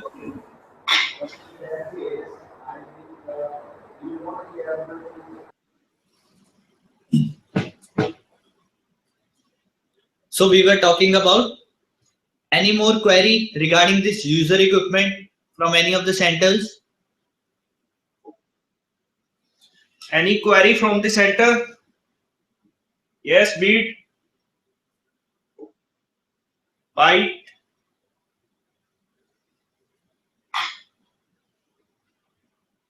Yes, anyone? So one more query. Yes, ma'am. As we have said, the earlier 5 digits tells us the operator identity. Yes, Now ma'am. that will not be the case because since 97816 was earlier representing an Idea Mobile, Yes, ma'am. so now it has been ported to Airtel. So we cannot be, we're not sure if this number is for Idea or for Airtel. Sorry, ma'am. Could you please repeat the question? So just the previous 5 bits, the earlier 5 bits digits represent the Idea Mobile. It was representing an Idea Mobile because it was a network identity for Idea Mobile. Yes, ma'am. We have shifted to Airtel. So Yes. now, how can we say that the previous 5 digits represent an operator identity? Because now it's in Airtel and it was operator identity of Idea. Ma'am, this number is now switched from IDS database to the Airtel's database. So now this number is acquired by the Airtel. So Airtel have fully right to say that this number is now mine. But now, sir, the concept of operator identity is lost in this, I suppose. No, ma'am, there will be the operator identity will be coming in this also, because it is that agreements have been made between the different networks regarding when the mobile number portability concept was launched. The agreements have been made that if that one number will be shifted from my network to your network, then there are agreements like they've been paying somewhat amount, they've been saying somewhat amount for sharing their numbers. It is all that. So the network identity or the operator identity, it is changed. It is not like. So, but as a common man, I will not be able to identify whether it's an Idea Mobile or a Airtel Mobile now. That is Yes, ma'am. Yes, ma'am. A common man can, because we all say that this series, like 9781, this series, all we say that it is starting from 97, so it is IDS number. If it is from 8054, it is Vodafone number. But if some operator has changed from, or he has used some portability concept, we can't distinguish.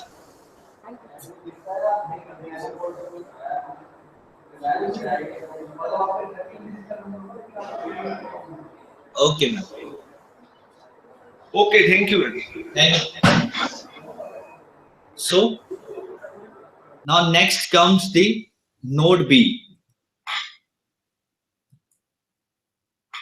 Next 24.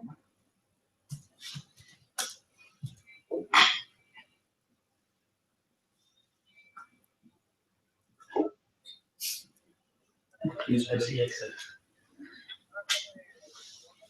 हाँ जी हाँ जी हाँ जी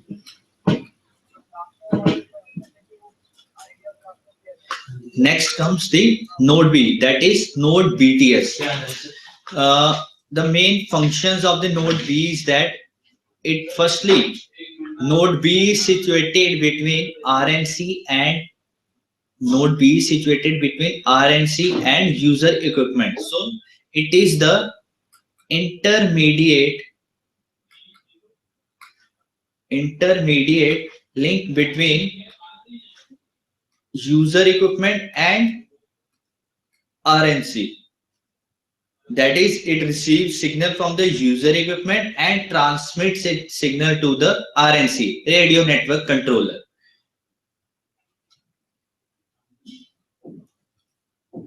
Again, the tower or the node B, it is also having the feature of power level measurement.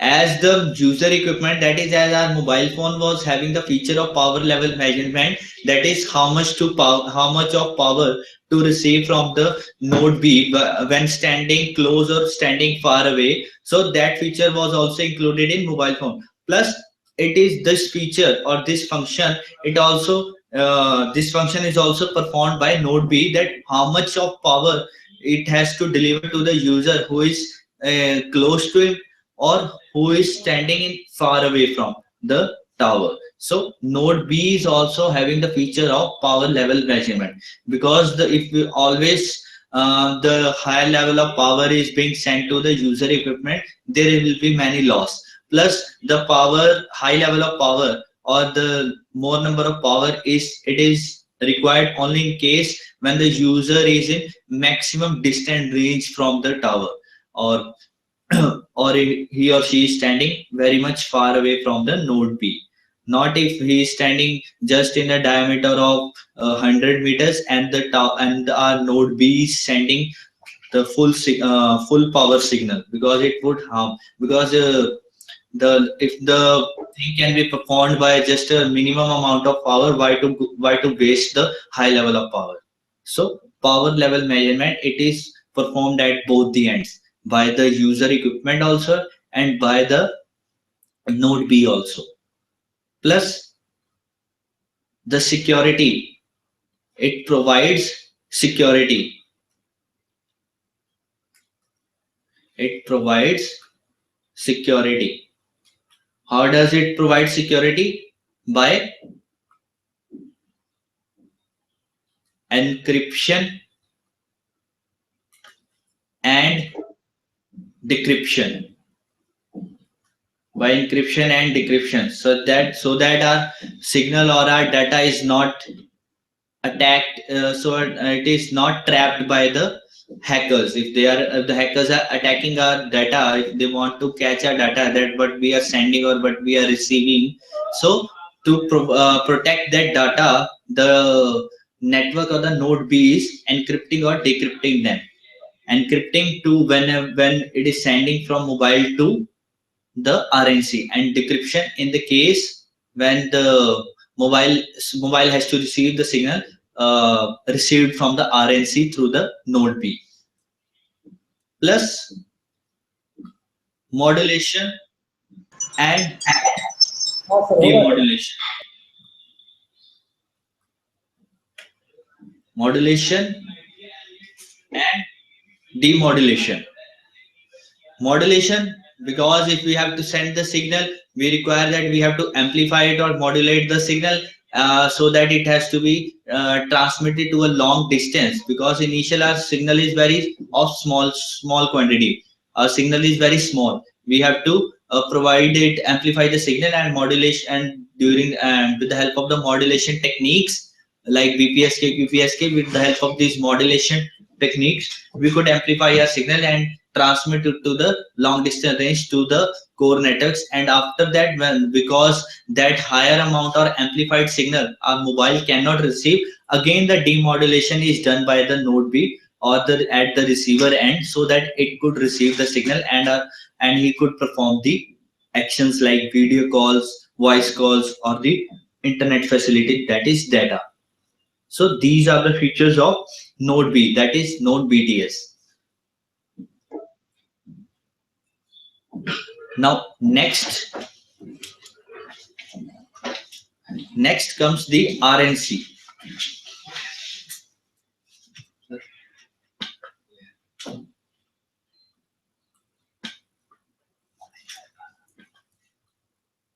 Next comes RNC, that is radio network controller. Radio network controller.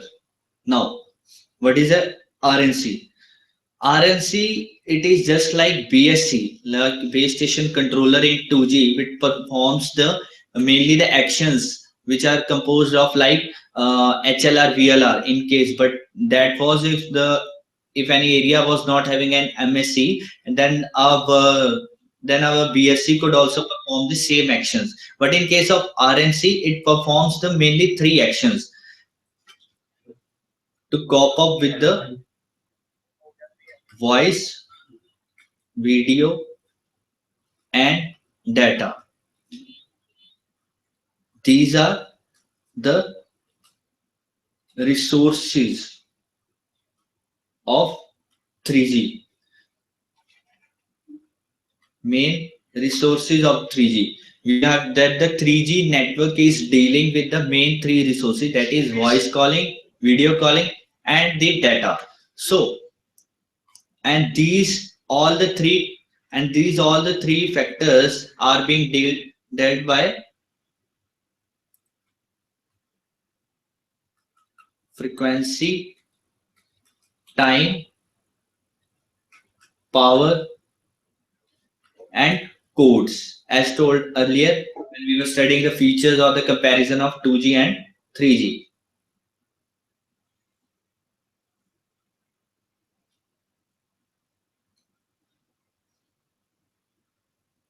Now, these are the resources, and our this network is the radio network, because we are basically working upon the radio spectrum or the radio waves. That 2100 megahertz band of 3G, that is the radio waves or the radio spectrum. So these resources and plus the radio and plus the radio waves, so by combining them, there is a body in RNC which handles all its working, that is called RRM, that is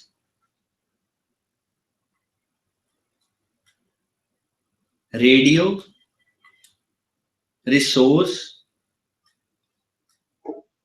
Management. Radio Resource Management. So this is the basically all the working or all the functions which are performed by the RNC, they are governed or they are performed through RRM, that is Radio Resource Management. Now we will be studying how the RRM or the Radio Resource Management performs or handles all the functions of the RNC.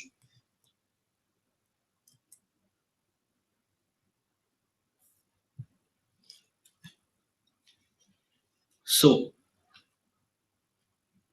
Radio Resource Management. Firstly, it is of two types. That is user specific and cell specific. That is, so it handles both the users and as well as the cells. Cells means the node B, means it performs the functions for both node B as well as the user, that is the mobile equipments or the user equipments. So based on this, now user specific, these are also of two types.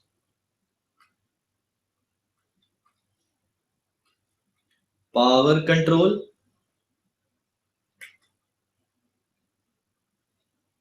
and handover control.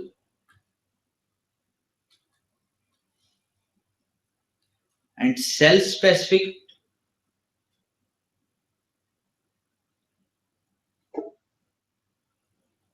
okay, let's first study about the user specific, then we'll be studying about cell specific.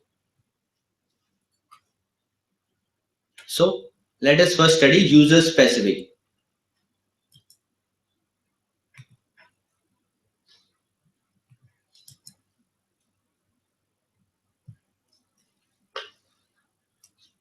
So first was user specific function of RRM.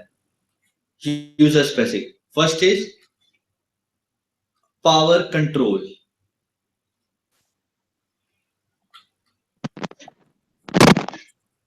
Power control. So what was that? We all know that initially the network was in case of 2G. If we come back to 2G, the 2G was launched on both GSM and CDMA, that is code division multiple access. But due to some reasons that CDMA didn't work out so well and our GSM rise, and we all are today still using the GSM network. Now I hope there is very limited number of users left for the CDMA use. So what was the main reason? The main reason was that CDMA was having near and far problem. near and far problem was that if the user was standing very much nearer to the CDMA BTS, it couldn't transmit the signal. Plus, if if the user is standing very far from the BTS, but still in the range of the BTS, still also the user have to face the problem that it could not get the signal from the BTS, and there were many call drops. So this CDMA was having near and far problem. So by looking at this, the 3G network was established. So this 3G network was established by modifying the CDMA. Hence, CDMA was modified into WCDMA, that is wideband code division multiple access. CDMA was modified into WCDMA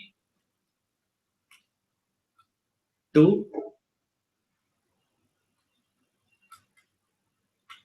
let the 3G operate.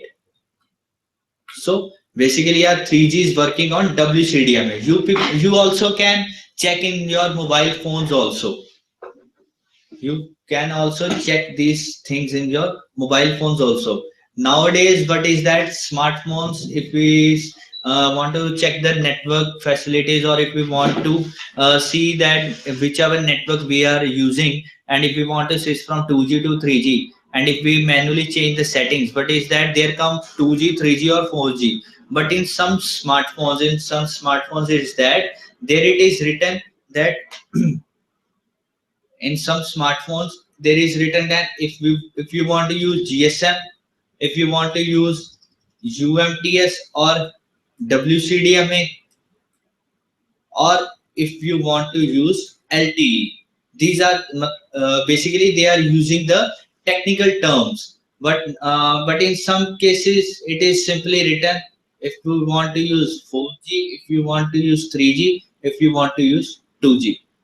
So from if you click on this WCDM, then your phone will be catching only 3G signal and you will be working on the 3G network. So that was the back to the topic. I was telling you that CDMA was having a near and far problem. That is, if the user was standing very near to the tower, then also he couldn't get the signal. If he was standing very far from the tower, though in the range of the tower, in the transmitting range or the range as we have studied in that atoll network, though it was in the range, but still in case of CDMA, it couldn't receive the signal. So that CDMA was modified into WCDMA, and in 2100 megahertz band, we were able to get the higher speed results. When the CDMA was modified into WCDMA, we got the results better than 2G. That is, we were able to do video calling, which was not even possible in 2G. 2G network is not having that direct video calling option. That video calling option over the network, it is possible only in 3G, plus in nowadays in 4G also. So now how this power is controlled, by the network in case of 3G, it is very simple. How power is controlled, it is very easy. There are two options, 0 and 1. If we want to decrease the power, press 0. It is not like we would be pressing, the network will be pressing. Whenever he sees that user is receiving great power, or the power not required by it, so the network will be pressing the 0 and will be decreasing the power for the user. And if the network sees that user is receiving very low power, but the user is needs very large amount of power, so the network will be pressing the 1 and it will be increasing the power. So this was all about power control in case of user specific. Next is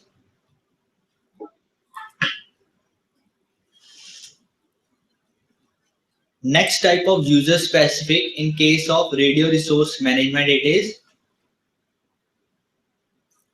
handover control.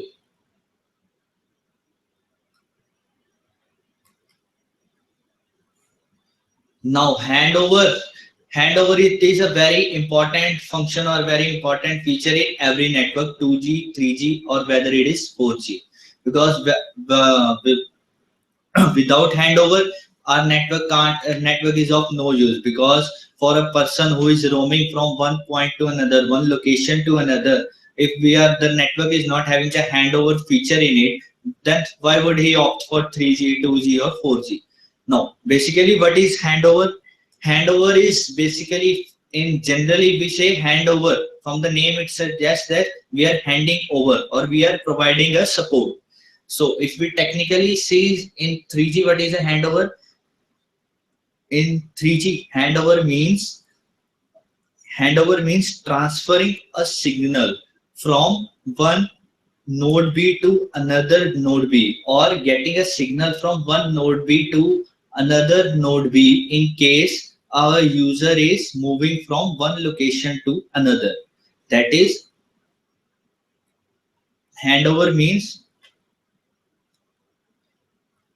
if user is moving from one location to another, then it is changing one node B to another node B. Why we are changing one node B to another node B? So that our network, suppose if I'm on a phone call and I'm moving in my car, so my phone call remains in continuous process such that there is no call drop, such that I remain in call. My conversation, it doesn't get interrupted. In such cases, what is being done by the network? It is handover. Handover is being done. That is, the network is handing me over from one node B to another node B, such that my call is not dropped, my conversation is not lost. I'm not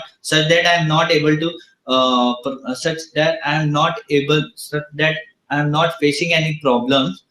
So network is using this handover, and this handover control is a user specific function performed by RNC under radio resource management.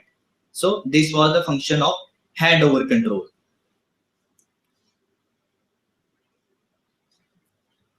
Now, these were the types of user specific. Now next we'll be studying about the cell specific. That is about the functions of the cell that are being handled by the RNC. That is radio network controller. Cell specific.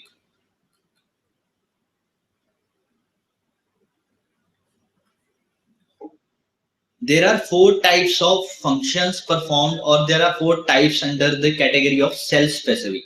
We'll be studying one by one. First is code or resource manager. Code or resource manager. Basically, in this, there are some codes that we'll be studying afterwards, after this topic. There are some codes. The thing I told you that the 3G network is basically working on 3 main factors, that is time, frequency, and power plus codes. And in 3G network, there are some codes assigned to the cells. And these codes are assigned differently for voice, differently for video, and differently for data. what a code or resource manager do? What a code or resource manager do is that it sees that how much number of codes are required by a how much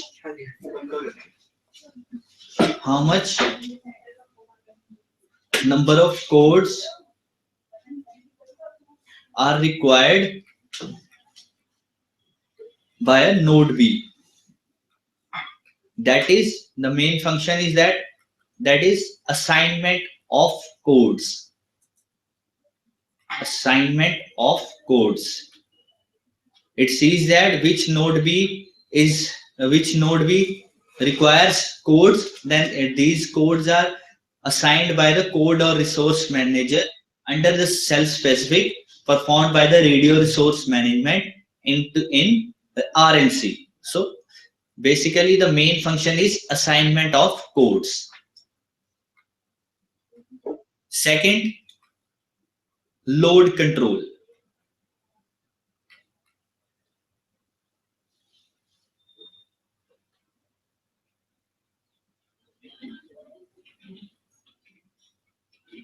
Load control says that what a load control sees, it sees the maximum number of users, or it controls the maximum number of users. It handles the number of users.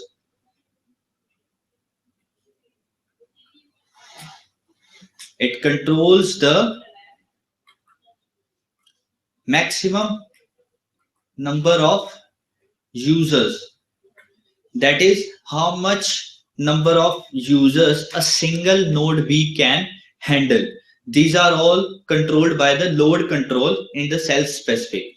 So, and accordingly the users, after handling the users, accordingly they are differentiated onto their demand. Suppose if 100 users are accessing the network, then suppose from the 100 users, 50 are accessing the network for voice calls, 25 for the video, and 25 for the data calls. So firstly, load control will control the number of users, and accordingly it will differentiate in the different categories. That is, it distinguish the users on their requests or demands. So this is the main functioning of the load control. Next comes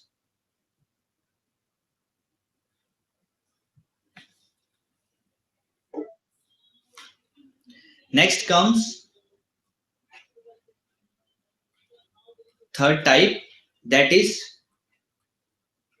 packet scheduler. Next comes the packet scheduler. Packet scheduler, the function of packet scheduler is that it performs actions in the form of packets. That is, how much amount of data is required. How much amount of data or how much power is required for that amount of requests. Suppose voice, video, and data.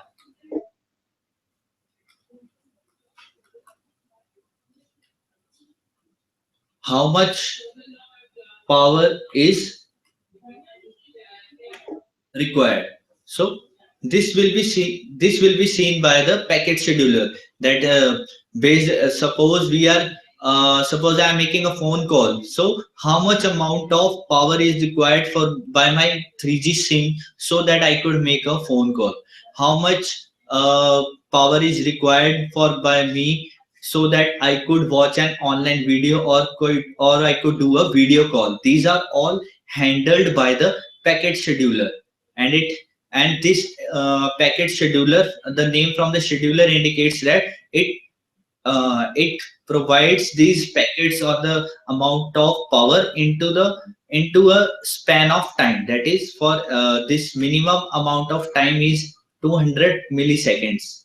That is, the uplink and downlink range is uplink and downlink range or the uplink and downlink interval for providing the packet is 200 millisecond. After 200 millisecond, we are getting the data in the form of packets for using our facilities like voice calling, video calling, or the data facilities. So this is all done by the packet scheduler. Now next comes the admission control. This is the last type of cell specific function, that is admission control. Admission, as from the name suggests, admission means granting the permission. So we are assessing the network, we are using the voice function, we are using the voice calling function, we are using the video calling, we are using the data facility. But for all these things, we need to take permission from the network, and that permission from the network into the node B, it is given by, or it is taken by it is taken under the admission control. So the main function is that it grants permission to the user for performing activities like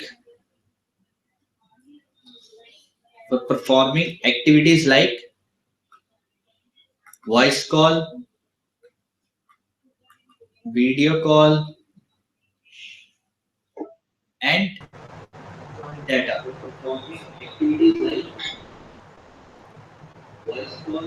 So admission control grants permission for all these activities required by a user, required by a particular user.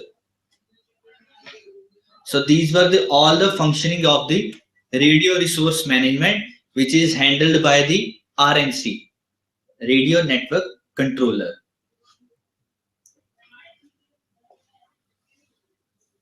So now next comes the core networks. Firstly, we studied user equipment, then node B, then RNC, and now the last core networks.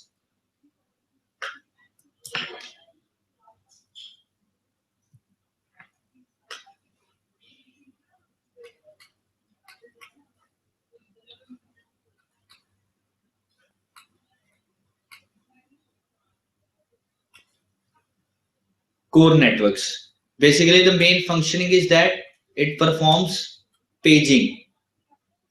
Paging means if I say I am calling a specific user, suppose I am calling this XYZ number, then how will my network knew that I am calling this XYZ? So that is performed under paging. Suppose I want to make a call, then it is like that.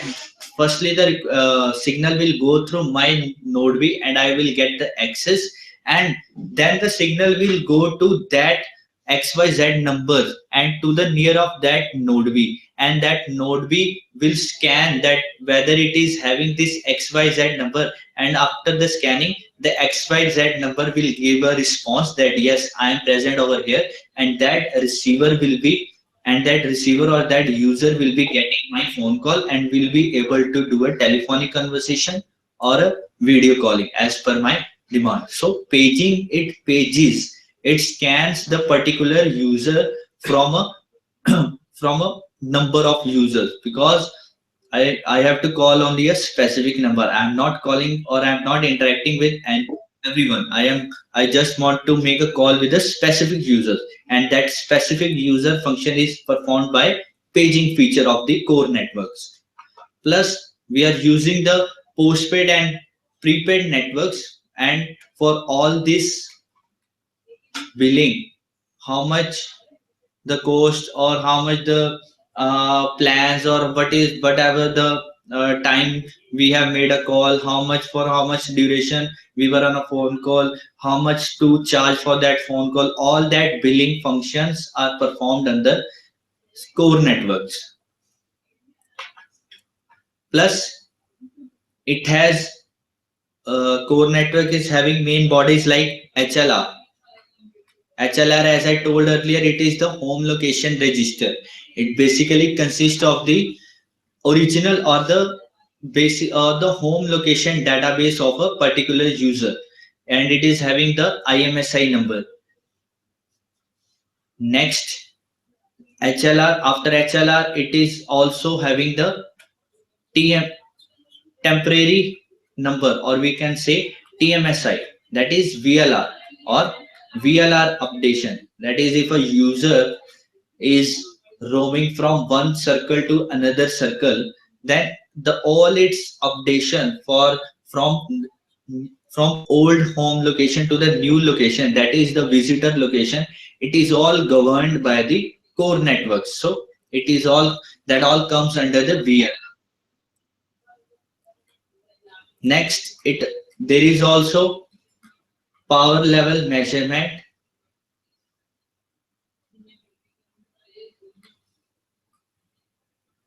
Done by core networks. Power level measurement. Power level, here the power level measurement is done regarding the RNCs, because core net RNCs are now being governed by the CN, because CN core networks are the higher order governing body. So RNC comes under it. So RNC also needs the amount of power to perform actions like user specific and self specific. So all that power level measurement, all that features, all that power level measurements are done by the core networks. Next, the last function was that it is also having the authentication center, AUC. Authentication center. What happens in authentication center is that whenever our SIM is having what happens in that SIM contains a key, that is ciphering key or ciphering key, plus the copy of this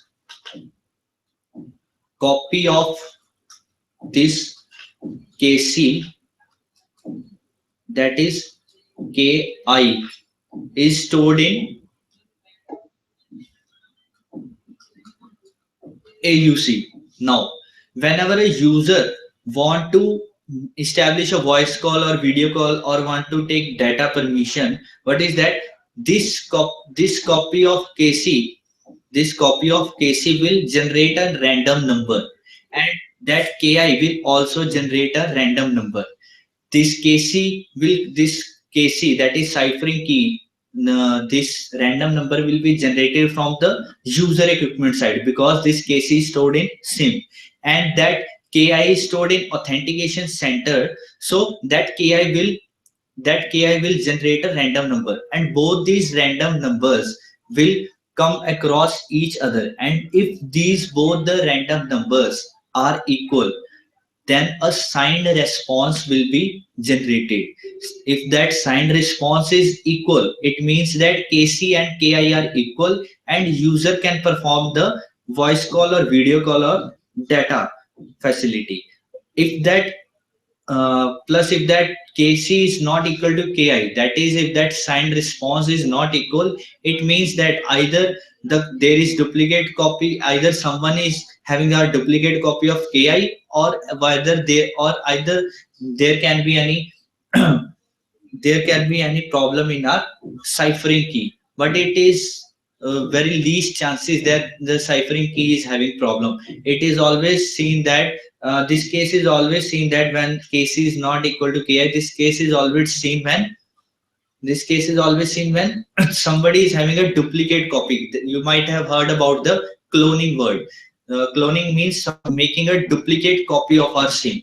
Some third person or any other person can make a duplicate copy of the SIM, but he will never get to know the KI, that is the authentication key or the authentication key which the network has stored for our KC, for our SIM. So this is basically a security checkup also, because whenever we have to perform any function like voice call or video call or data facility, our network checks whether this user is having the proper identification, whether the user is genuine or not. So in this case, KC and a signed responses are generated to perform the action so that user can take the advantage of all the facilities. Next comes the last feature, that is equipment identity register. Equipment identity register.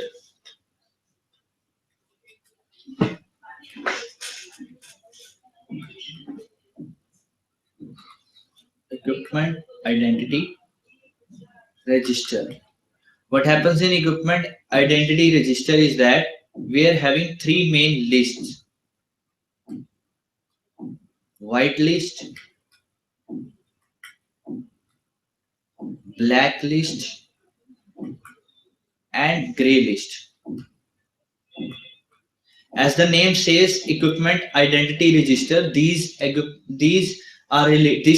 body is related to basically our mobile phones, because equipment identity, that is related to our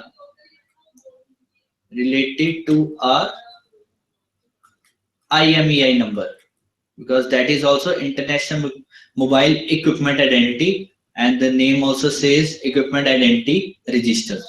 So what's here in that? Firstly, white list. White list, it is in this list all the working IMEI numbers, that is all the phones or all the mobile phones which are in working condition, or which are performing, or which are covering a good network, which are catching a good network, they all come under white list. All the good working IMEI come under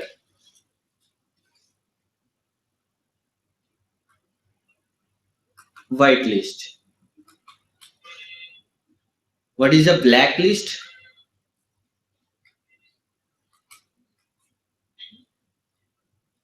Blacklist, it comes into use when whenever our phone is stolen. Suppose someone has stolen my mobile phone and I go to police station and I lodged a FIR against my mobile phone. But what the police officials will do, they always whenever you go to file a FIR against your for your mobile phone, they will always ask to bring your bill or your mobile phone box, because they will be noting down the IMEI number of your mobile phone. And after noting down the FIR, they will go to the network officials. Firstly, they will go to that network firstly they will be going to that network of which SIM you were using last. Suppose if your phone was lastly having the Vodafone network, so firstly they will go to the Vodafone network and they will say that keep a look or track this IMEI number. Then they will be going to the other network also, because it is not like that our mobile, it is not like that the thief would be using that only network. He might have thrown away that SIM cards and might be using. So whenever he puts a SIM into my mobile phone, that whether any network SIM he has put in that network will get a response against that IMEI number and will be able to track that mobile phone. So blacklist is related to the stolen mobile phones. Yes. Last is the gray list. Gray list contains that IMEI numbers. Suppose from last 10 to 15 minutes, my phone is in idle mode, but I don't know whether it is receiving signal or not. But my network is having a specific check, because after every 480 milliseconds, my mobile phone is sending a measurement report, whether it is in working condition or whether it is in idle mode. So from that measurement report, network comes to know about the signal strength and signal quality of my my phone number. Suppose from last 10 to 15 minutes, I am not getting a good signal strength. My signal strength is poor, constant from last 10 to 15 minutes. What my network will do? The network will put my phone number into gray list. The gray list, what the gray list does, that it keeps a check on the IMEI numbers which are in the gray list and corrects them. And after when the signal is corrected, or when I'm again having a good signal strength from the network, automatically my mobile phone's IMEI number is switched out from the gray list. So gray list checks the IMEI number which are not having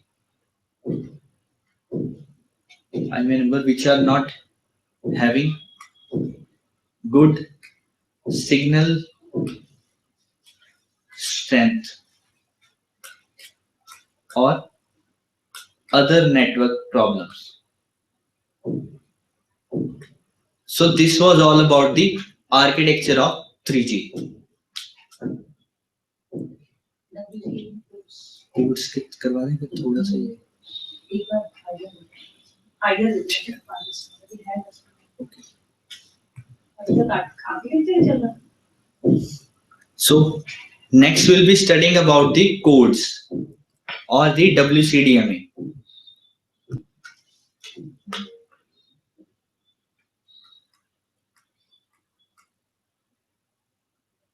WCDMA or codes.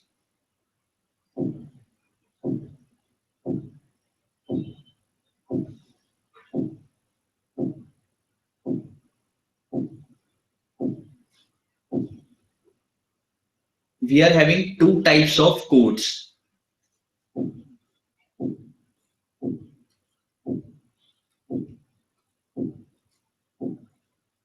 Synchronization codes and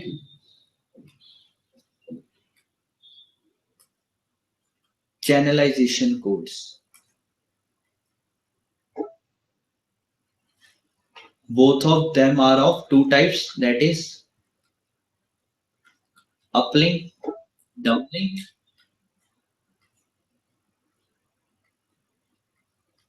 Uplink, downlink. So let us now see what the uplink synchronization codes are. हाँ जी ma'am इन्होंने click किया Synchronization codes.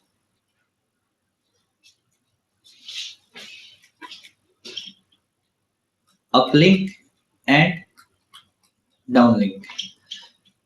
Uplink synchronization codes are basically for the users, for user identification, for the identification of a user. There are over 16 million codes assigned to a single node B. So there are over 16 million codes assigned to a single node B for the identification of a user, whether that user is of home location register or whether they are of visitor location register. So there are over 16 million codes. So each node B is having a large amount of codes. So there is no problem from any old user or new user. Network can identify any of them. For user identification plus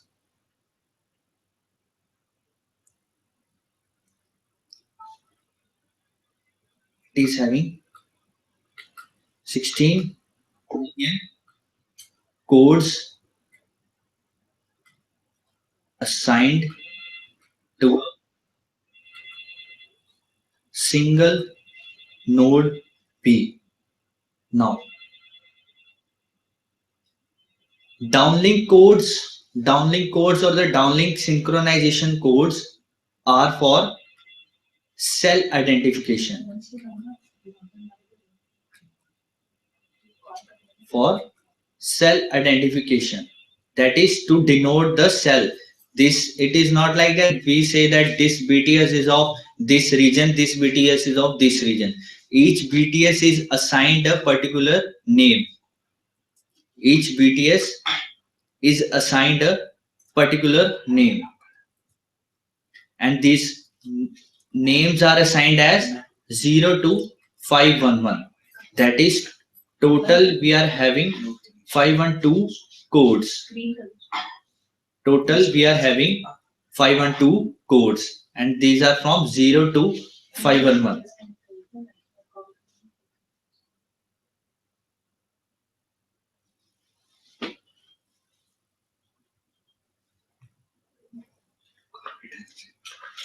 These 512 codes, how this is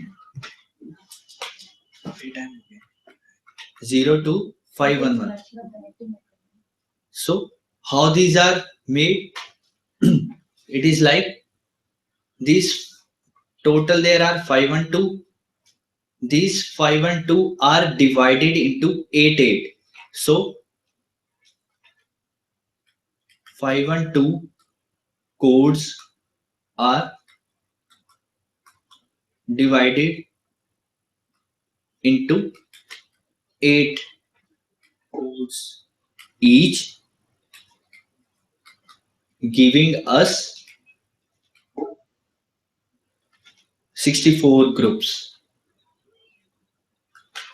So total we'll be having 64 groups. Like if we are having group 1, it is will be like 0, 1, 2, 3, 4, 5, 6, 7.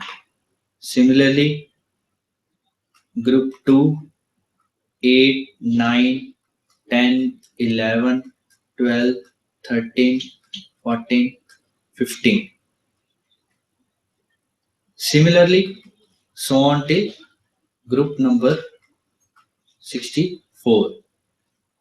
It will be like 511, 510, 509, 508, 507, 506, 505, 504. So accordingly, these groups are divided, and each group is containing 88 codes assigned for each of the cell.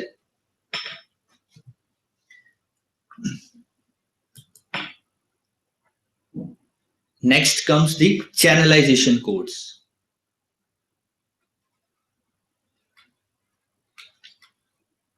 Channelization codes.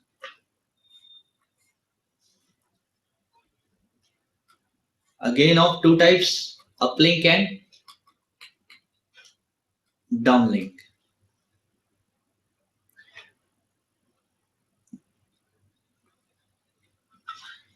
Uplink handles the traffic and signaling.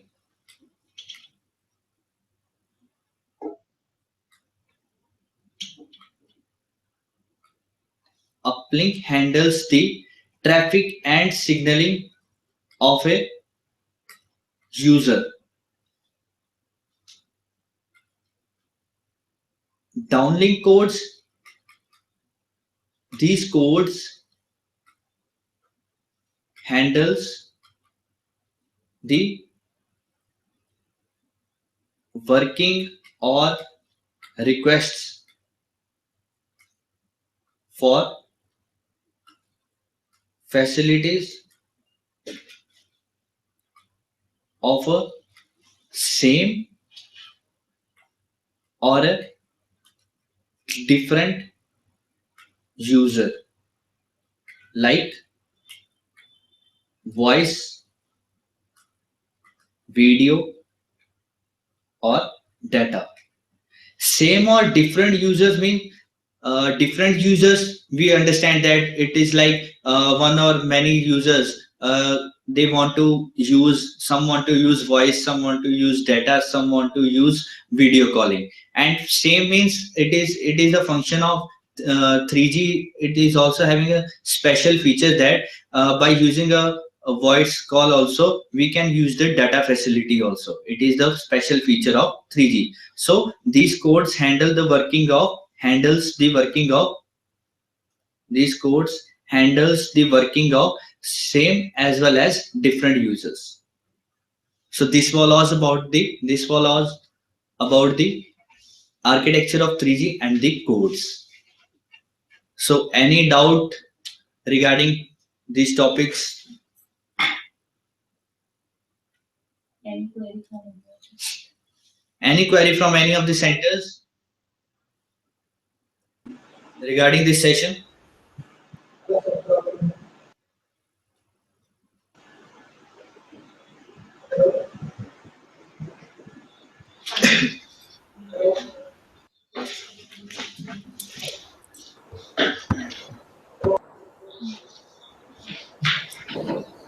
Sir, you told us about the power control in 3G. Yes, ma'am. You said to control the power, we have two buttons at node B for decreasing power or increasing power. Yes, ma'am. Our question is this: when we get a signal from a particular mobile equipment, so the power has gone low, so a signal is being sent to that particular mobile user only, or to a complete region to increase the power? Yes, ma'am. Ma'am, please repeat the question. In power control, when the node B sends a command, issues a command for increasing the power of a particular area, that power increase for a particular zone or for a particular mobile user. That power is for the power control. Ma'am, power control, it is a user specific. It is the function of our mobile phone. That is, it is a function from our SIM. It is a user specific function by the radio resource management. So it is that our SIM or the network operator automatically sends the signal 0 or automatically sends the signal 1 for increasing or decreasing the power. That is being sent on the control channel carrying the address of that particular mobile only. Yes, ma'am. That is the case. Okay. Yes, ma'am. Because these all the functions are performed on the channels. Likewise, the channels perform the function in case of 2G here also, and the dedicated channels are used for providing this function. And if one or more mobile users in the same region, one requires an increase in power and another requires a decrease in power, how is that being handled? Sorry, ma'am, please repeat. In a particular zone, there are two mobile users. Yes, ma'am. One requires an increase in power and other requires a decrease in power. Yes. Then how it is being handled? This will be handled by the network, ma'am, because they are having a unique identity. They are not having two same mobile phone numbers. The mobile phone numbers or their identities are different, and a single network, I told him that a single network can handle 16 million codes, 16 million users. It is for the user identification. So it is very easy for a network to distinguish between two people. When it can distinguish between 16 million codes, why can't it distinguish between two persons? So it is very easy. This is done by the network.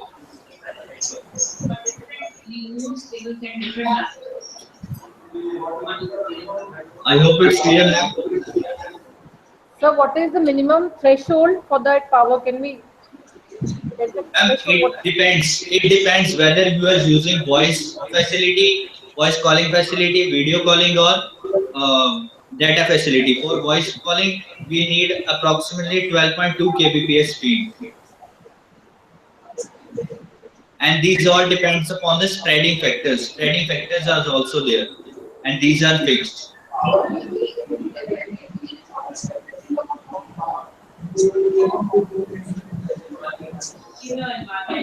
Can you give us an example of what will be the minimum power requirement for a voice call? For a voice call, Yes, sir. minimum power. Uh, yes, ma'am. It depends upon the value of the signal which we are receiving. Ma'am, it depends whether you are standing close to the node B or you are standing far away. That is why power level is different, and that is why the power level measurement is done by node B as well as our mobile equipment.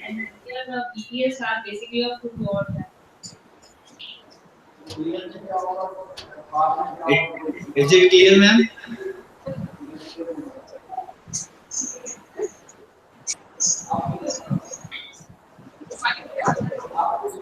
Any more queries from any of the centers?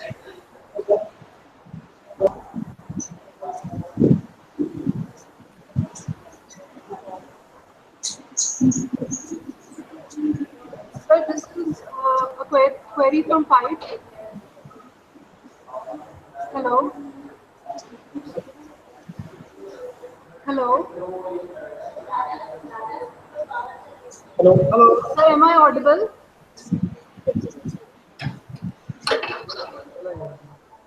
Hello.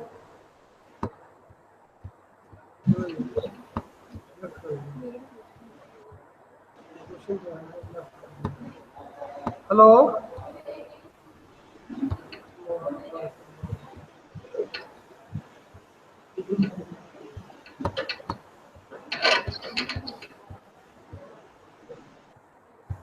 Hello.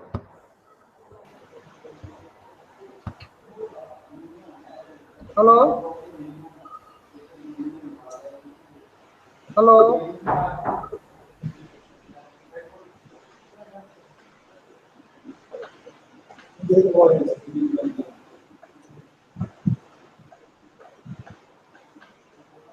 Hello.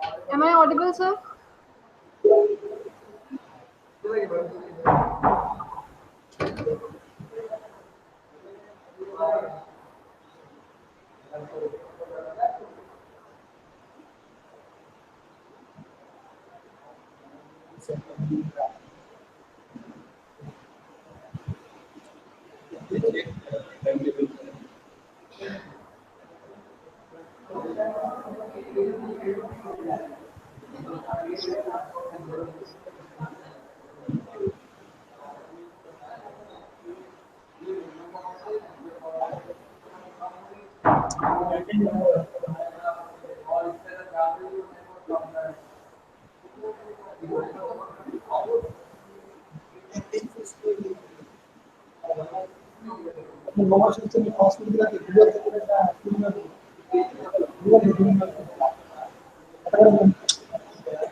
Hello?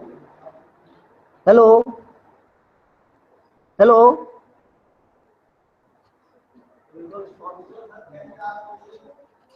Sir, can we ask a question now? Hello?